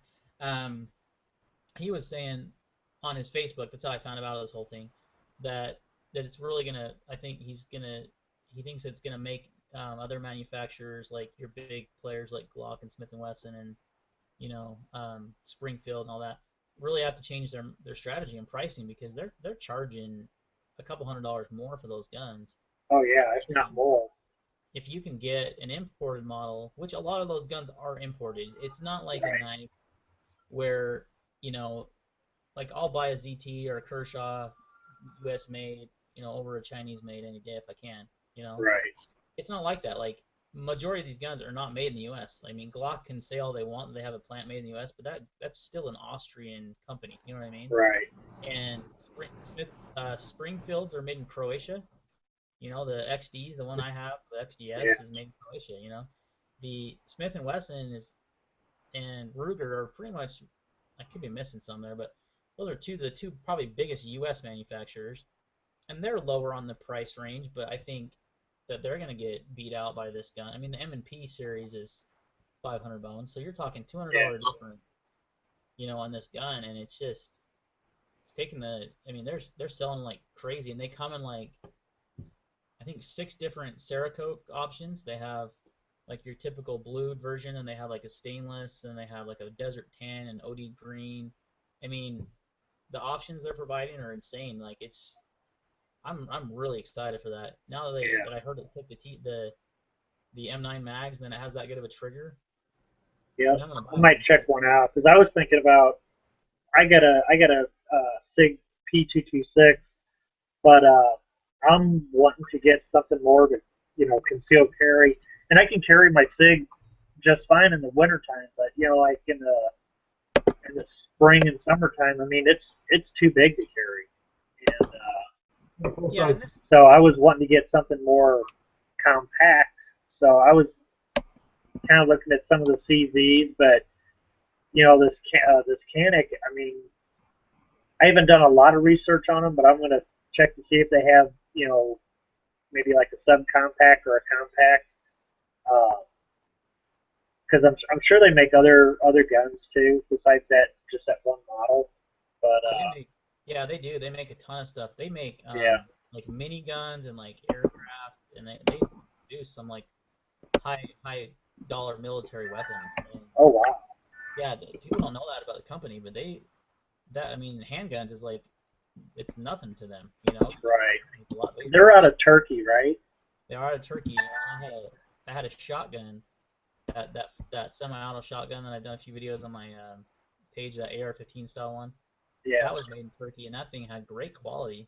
So you're not missing out on quality at all. I don't think that gun yeah, that the DP9 is a full-size pistol though. It wouldn't be a great carry option. right. But I think if they get enough market share in the U.S., which I think they will, they'll Oh probably yeah, they'll probably come out with a compact like you want. Um, right. you know that's the but the I mean in that market you can get a Smith and Wesson Shield right now for probably around 400 or less, and that's an exceptional carry gun. I mean it's slim, it's got a great trigger. I mean I carried one for a while. I like the XDS a little bit better, but the XDS is about $100 more, you know. So if you're on a budget, Yeah. and then Ruger just came out with the LC9 SA, I think it's called, or maybe just the S, but it's the striker fired version of the LC9, and those are like in the 350 price range. So you've got a lot of options in that range, you know. Yeah. Yeah, it's extremely competitive. I mean, in the gun world right now, and I think that's really going to benefit the consumers big time. I mean, you've seen similar things like this before. I mean, when XBs first started coming, people were like, "Oh, we could never buy this. This is Croatian." Well, I mean, they were so proved wrong. I mean, Yeah, I had the XD when it first came out. I had the 40 XD, and I didn't care for that, but it ended up being the caliber that I didn't care for, not the actual gun. I just prefer shooting 9. Once I got my hands on some 9 millimeters, I was, you know, way more into that. That was like one of my first handguns was the XD. I have a couple of questions for you, gun guys. Sure. All right. So, considering I am not really a gun person, if I were, because this is a question that I guess we all also get with knives, if I wanted a handgun for personal defense, what would be a good place to start in this overwhelming world of gear and options and modifications and aftermarket parts and et cetera, et cetera? For someone like moi who doesn't have much real exposure to, the options that actually exist out there. Well, I mean, there's a ton of options. That's the thing. Like Andrew was saying, there's just so much competition in the marketplace, and you have depends on what you want it for. If you want to, I mean, you can't carry concealed in New York, right? Right. But I mean, assuming I could, or assuming I didn't even live in New York, let's say I don't know, Florida.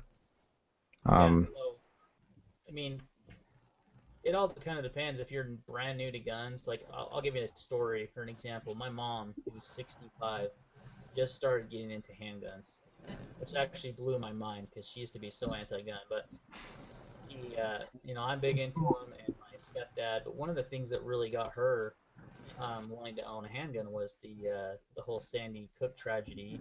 She mhm. was a school teacher. You're a school teacher too, aren't you, Sid? Currently out of work, but yeah, I'm a teacher. My wife's a teacher. Her mother's a teacher. It's all educational nonsense. Yeah. So yeah, you get it. She's been a teacher for 44 years, I think. Insane. Wow. Yeah. Bless her. That's a long tenure. Yeah. Well, she's retired from one school district here, and then now she's working for a different one. So she's pretty much double dipping the system, which I can't blame her because heck, she's underpaid her whole life, you know, like. Oh yeah. But that whole thing happened, and she's a school teacher, and she wanted, and in Utah, you can, the teachers can carry in the school. I mean, the principal of her school carries concealed every single day, like, and you know, Nice. most people don't know it, but so the state of Utah came out and said, we'll actually pay for you to get your concealed carry permit, you know, if you want.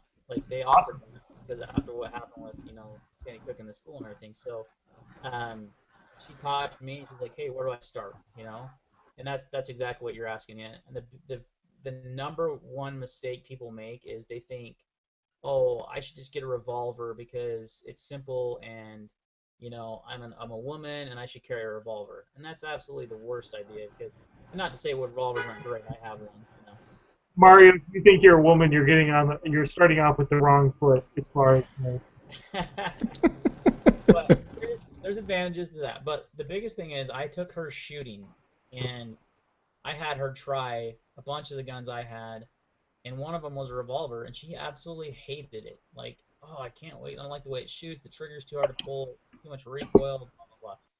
She tried my 9mm. Like, I could totally shoot this. So and that's when she ended up getting. You know, I ended up getting her a. Well, another part of the story is my stepdad's into guns too, but he's more of a like a shotgun kind of guy. He does a lot of trap shooting. been a hunter for a long time. So he doesn't really get handguns. So what does he do? He goes out and buys her a full-size Smith & Wesson M&P, which is a great gun, but for a woman, it's gigantic for her hands. So she was shooting that, couldn't get a grip on it. So the moral I'm trying to get at is you really need to go to a gun range, rent some guns, Yeah. see how they feel, see how I they, was just gonna suggest that. and that is the absolute best thing you can do. So I had a few ideas for her to try out, and I actually went out and bought one of the guns I thought that she might like, and it turned out she absolutely loved it, and that's kind of how we came to that conclusion. So there's really like, I could tell you, oh, I'm a big fan of the Springfield XDS, so go out and buy one, and you might get it, you might hate it, it just doesn't fit you right.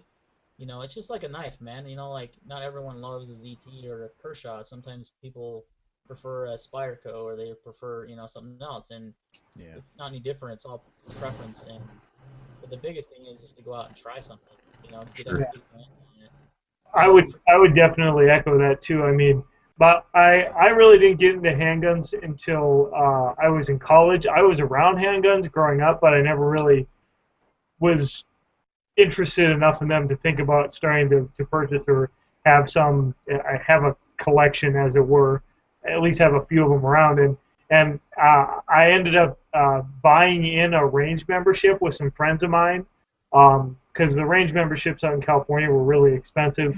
But one of the perks was that you got discounts on renting guns, and so I was able to try probably 30 or 40 different handguns that way, which was really fun. First of all, to be able to spend a day at the range and shoot 10 different guns or something. Um, but the other thing that's good, dude, is if you can't get to a range where they rent guns, just go to a gun shop where there are cool people. I mean, that's what I would say is I've definitely relied heavily on my local gun shops to just give me exposure to how a gun feels in the hand, how I might holster it if I was going to carry it or something like that. And a good gun shop will take care of you. Like they'll want to accommodate uh, your your preferences, and that's the kind of thing that has been a big factor for me since I'm not near a gun range where they rent guns these days. I usually just go to my shop and talk to the people there. Uh, I agree with Andrew for the most part. And the problem with gun shops sometimes is, at least around here, the guys that work there sometimes they don't know what the heck they're talking about. Oh, like every music store, like every Sam Ash and Guitar Center. They'll tell you, oh, you don't want to buy that Ruger. You want to buy this Sig Sauer that's $400 more because Yeah. it's a lot better. And it's Here's like, my commission sticker. Make sure you put that on the box. exactly. And so I would say, I mean, I agree, Andrew. I definitely say go to a gun shop, put something in your hand, see how it feels. But also, you have a lot of friends that are into guns and stuff. Just ask questions and say, hey, yeah. I went to the gun shop. I like this gun. What do you think about it? You know what I mean? And we're going to give you an unbiased opinion because we don't work at the gun shop. We're not trying to make money. Right. Yeah. And like I said, a lot of times they don't know what they're talking about. I've gone in there and shot the shit with them, and I'm just like, wow, you really don't understand, do you? Like, you don't know. You're not smart. Yeah, and so, take it for a grain of salt. I definitely agree with going and handling them and shooting them. That's the best thing you can do because, and as far as a caliber is concerned, like this is kind of a huge debate. Um, I would definitely stick with a 9mm. That's my preferred, and I'll tell you why. It's definitely powerful enough to stop a threat, and the ammo is way cheaper to shoot than anything else. Mhm. And if you can't go out and shoot because you can't afford the ammo, then you're Yeah. not honing skills. And so, you might go out and buy yourself a nice $1,000 1911 and 45 ACP. Then you go buy a box of ammo and you're like, damn, that was like $45 for a box of ammo, or that's an exaggeration. It's not that bad, but you know, for me, it's like I just prefer the 9 because it's so common. There's plenty of self-defense rounds in 9mm that are more than adequate, and it's just cheaper to shoot. I mean, I bought some 9mm the other day at Walmart. They had a sale. It was like 20 cents around. And you can't find any pistol caliber that cheap. It's just that's the cheapest. So that's why I chose 9. I don't know. I, People have I completely agree with that reasoning. I mean, the thing is with 9 is that the ballistics of 9mm have improved dramatically since when the caliber kind of first came into the handgun scene, and so it's totally within reason to buy like a hollow point, a high velocity 9mm that's going to, practically speaking, have as much stopping power as some of the bigger calibers for most people. I mean, I'm a 9mm guy too, so I kind of probably admit my bias by saying that. But the thing is about 9 too is that it is a legitimate, I mean, full power pistol caliber. Unlike talk about affordability. I have one guy that I know. He's in my extended family. I'm not super close to him, but his preferred concealed carry is 22 because it's so cheap. And it's like not really a good idea, but he's just looking at it from terms of the bottom dollar. Like I can get a 22 really cheap. I can get a really small 22 pistol. He actually carries a Taurus, horrible gun, and so there is a balance of, I mean, is this going to be a caliber that's going to actually achieve the kind of ends that you would expect in carrying a pistol, as well as obviously being practical about buying a caliber that you can shoot off at range and not feel guilty about it. And then a lot of it is training and being able, to be able to put those shot placements, Yeah. just and that's train. That's what you need to do is train with that specific gun, and get very proficient with it. And but I'm a 9mm person too, and have been for a while. But one of the main reasons I got 9 was because I had other guns. Like when I bought my SIG, it's a 9, but I had Mac 11s that were 9mm. I had a Norinco. It's a Tokarev copy of like the Russian Tokarev pistols that shot the 7.62 by 25 rounds. Mm-hmm. But this Norinco, it's a model 219, I think, but it shoots 9mm, just regular 9mm parabellum or Ruger or whatever. But so I stuck with a caliber that I already had, and I've been thinking about selling my guns that are kind of odd caliber. Because my main calibers I got are 9mm 7.62 by 39, which is AK-47, 5.45 by 39, which is AK-74, 7.62 by 51 NATO, which is that, and 308. That's pretty much it. And then I've got a 30 carbine. I got an M1 carbine, and I've been thinking about selling it. But what kind of M1 carbine is it? it was one of the imports from the 60s. It's got Blue Skies Virginia on the barrel, but it's got a Winchester receiver. I've had it for crap. I've probably had that thing for about 25, 30 years. Oh, those are awesome. I've had it quite a long time. But in my area, I used to be able to get 50 rounds of 30 carbine ammo for $10. Now it's more like 30 to 40 bucks, and none of the local gun stores sell it. The only time I can find it is at at the gun shows. So I don't know. Like I said, I've been thinking about selling it. I haven't really thought about it seriously. I'd like to get it appraised. I had it appraised a couple years ago. Some guy said $800, but I would rather take it to somebody that's very, very, knows his carbines really well. And there's a guy that frequents the gun shows. He's real big into M1 carbines, and he's real big into the Garans. And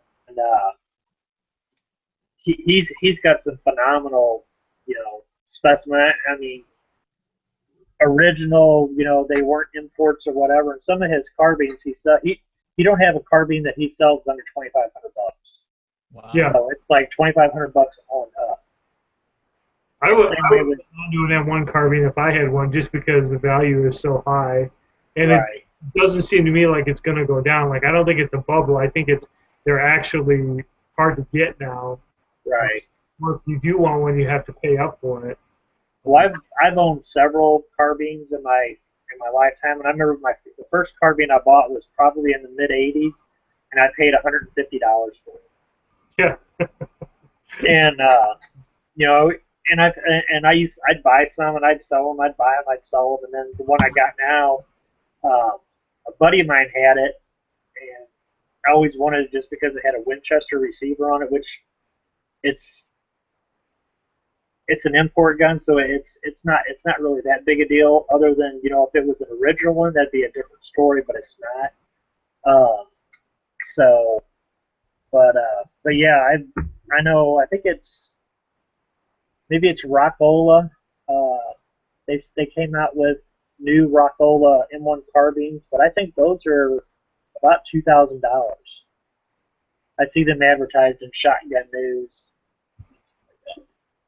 But it's just they're like new manufacturer, from I don't know if it's from receivers that they had laying around from way back when, or what. But remember seeing those, but they're pricey. Yeah, they're a lot of fun to shoot. My uncle has an M1 carbine, and they're a blast to shoot. They have very little recoil and a cool round. It just never really took off, Right. And I'm with you. I've consolidated down to 9mm, 22, 7.62, 39, 223, and 308 pretty much. Oh, I guess 12 gauge too. I do have some shotguns. Yeah, I have a 12 gauge too. But those are the easiest rounds to find. If you look at all those rounds that we just talked about, I mean, well, I shouldn't say 22 is easy to find because that's not. It used to be. It's starting to come back, and I see a lot of people making huge ammo scores, from online purchases. Yeah. So I mean, it's out there. But Sometimes you just gotta look for it. Yeah, like 9mm is a NATO round, so it's very plentiful. Right. 223 is a NATO round, or 5.56. 308 or 7.62 video, like you said, is a NATO round, and then 12 gauge is the most common shotgun round. So I mean, those are really, want to get calibers, those are the ones to have, I think. But yeah, and they're all reloadable too. You could those are all rounds that you can reload. I love the 8K round. I love the 7.62 39. I have that little Yugo Pat 92 pistol, so I stock quite a bit of that too because it's just fun to shoot. Yeah, I would love to have one of those. Did that answer your question, Stick? We kind of jumped around a little bit. No, this is, because I remember in a past one of these, when Metal Trooper mentioned that, when you guys get off on the whole knives thing, he sort of like sits back and absorbs. So I'm doing that same thing with the guns. Because it's an interest, but, for me, it's still a source of very, very great ignorance. I just, they're bombarding information, and so I've been sort of separating my internet time between just watching knife stuff and factoring in some more firearm stuff because I find it interesting, whether or not to any practicality I can own one, or own one in Florida where my dad lives, and so he's got plenty because he's still not a big hunter, but he still enjoys it. So there is an avenue to which I would like to explore firearm ownership. So it is pretty cool, and since you guys are here, me absorbing all these things and at least having some kind of an idea of what to look for and seeing or hearing familiar things as they pop up again, this is nothing but good for me. So no worries. That absolutely answered my question. It's so similarly, I actually picked up rollerblading a few weeks ago, and it was the same thing with skates. I kind of dropped paintball as a sport. I never really considered it a sport. Um, which is why a lot of people in paintball didn't like me. Um, and I wanted to do something solo for my fitness, and I kind of fell back into the wheel thing. And it's the same thing, trying something on, not knowing anything, and then bit by bit you just absorb techniques and gear terminology and stuff like that. And I'm sort of going back down that rabbit hole again with my interest in firearms.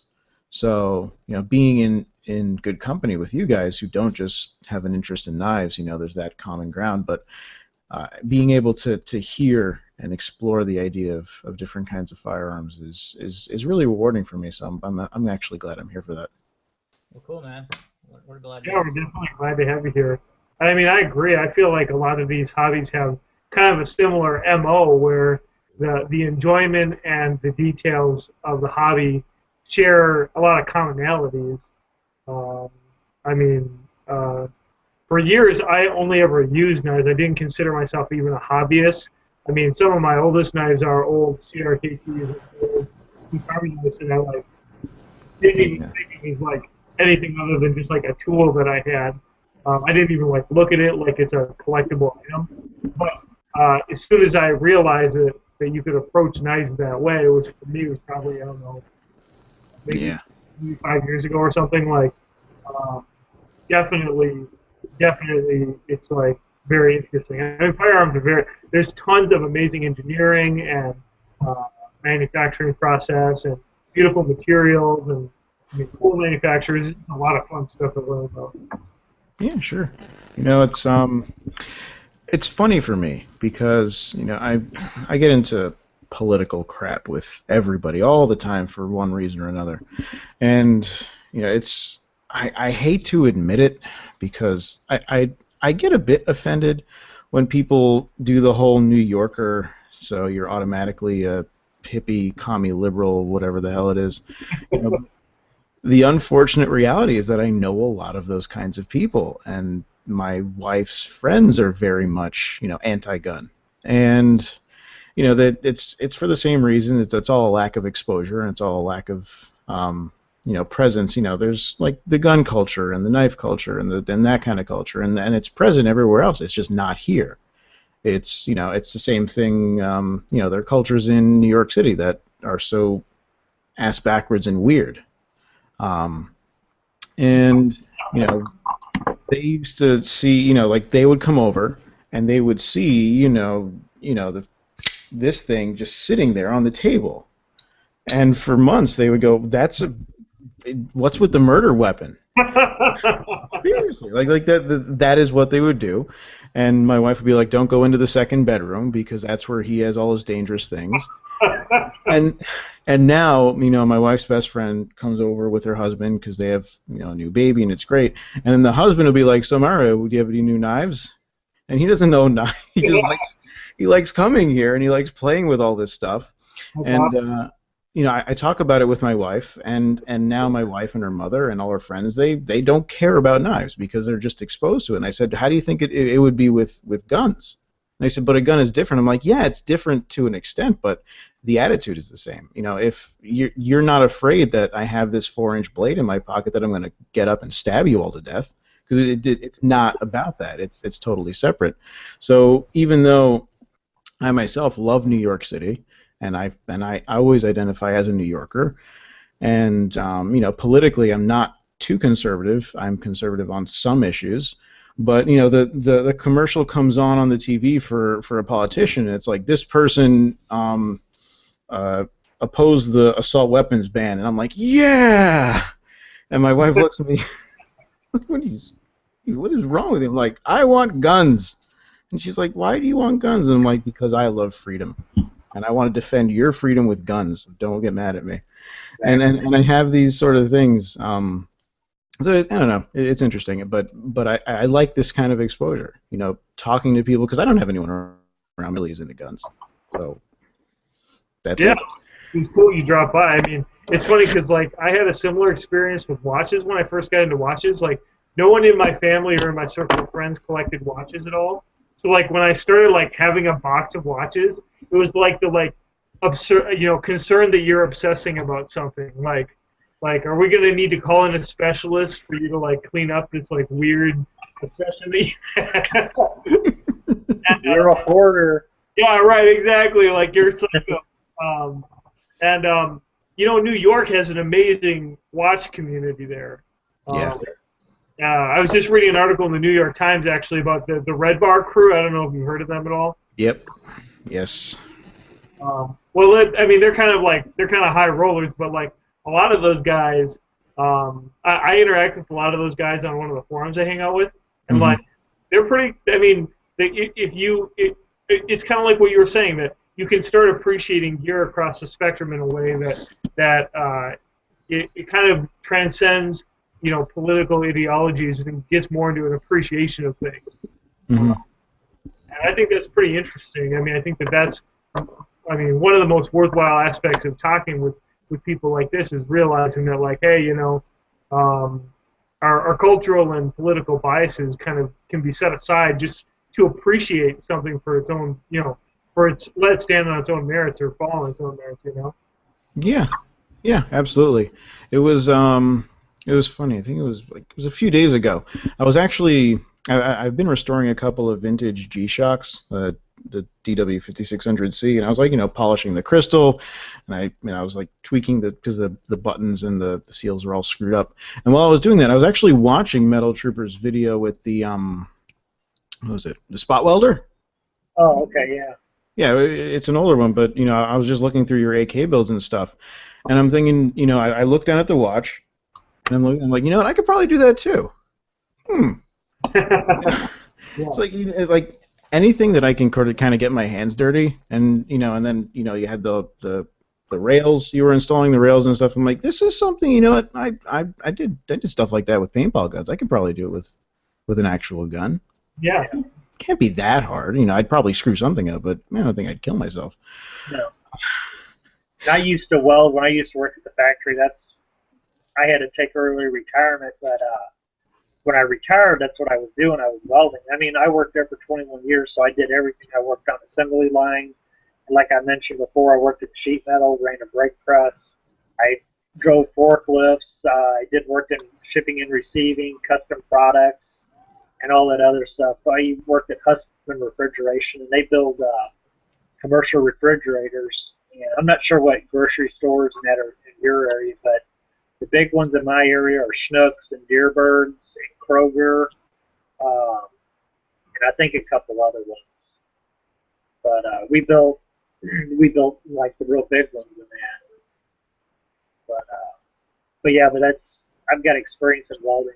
I'd love to get my own. I don't have a welder. I've got a spot welder, but I'd love to get a welder and just start welding because that's something I really enjoy doing. Sweet. Knife Tech's has been doing welding too, so big shout out to Amos over there. Lots of welding. I think he's taking a welding class. He has some stuff on Instagram that looks pretty crazy.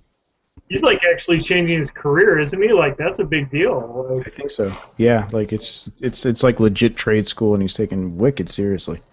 pretty cool. Pretty awesome. Yeah, I mean, Knife Tech is great. He's a very cool guy. Yeah. I'm going to have to run in a minute. My wife just sent me 3 angry texts. Yeah, she. My wife walking by, she's like, "Good night." No, like You're having too much fun. Yeah. We've been live for almost 2 hours. We typically shut it down around 10. Holy shit! I am so sorry. No. Oh, that's fine.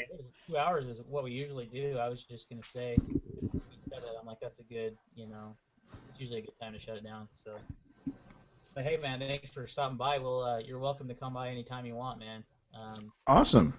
We don't really have a set panel anymore, and we just kind of invite people. And I mean, me and Metal Trooper are here pretty much every week. Andrew's most of the time. Sometimes he does have a new baby, so. Yeah, I'm like 50-50 right now. Nice. And then Hancock Brewer's usually here too. Yeah. Oh yeah. You'll get a kick out of him, dude. He's a good old boy. He is fun. I Yeah, guess it's a good crowd here. Did Cotton get switched to night shifts, or because he hasn't been on in a while? I know he was doing that work thing.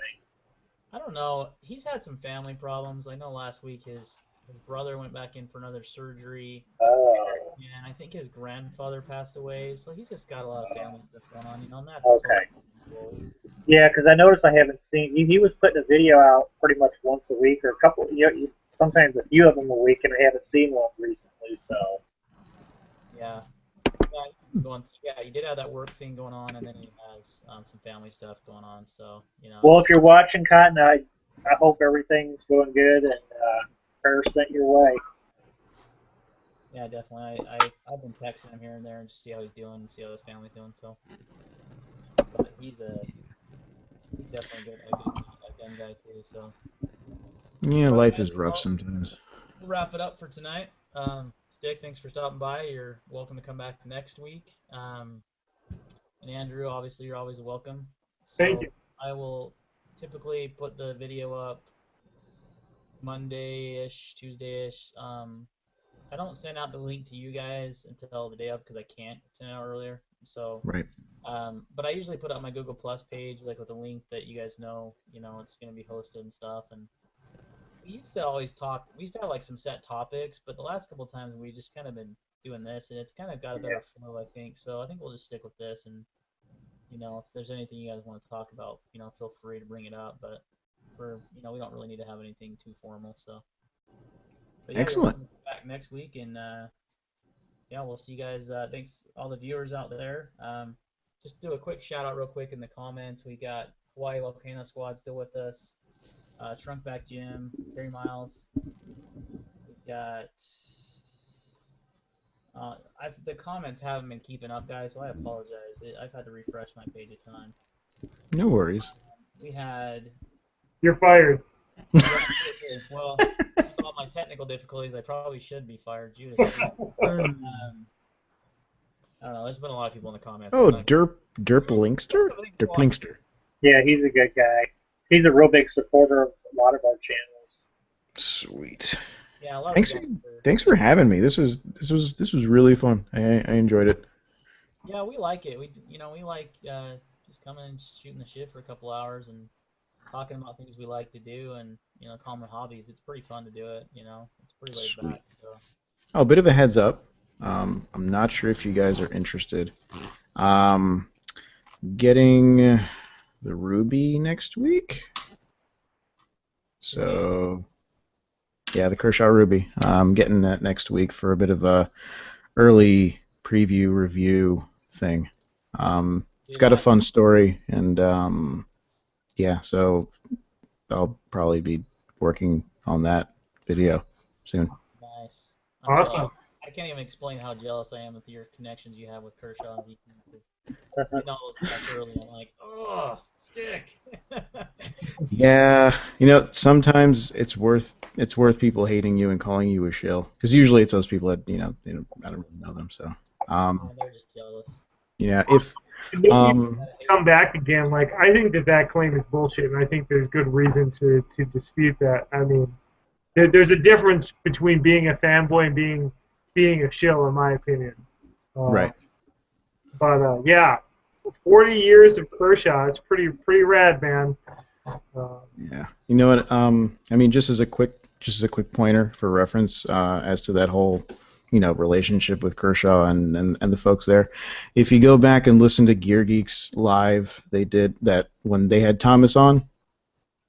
I think it's called Kershaw Christmas. It's from December of last year. If you listen to that, a lot of that is essentially kind of how I go about things and why the arrangement exists, or rather the relationship exists. Like being open with manufacturers and not always being the... Well, I guess he doesn't do anything, so I guess it doesn't matter. Like not always being the Jay Davis of the world.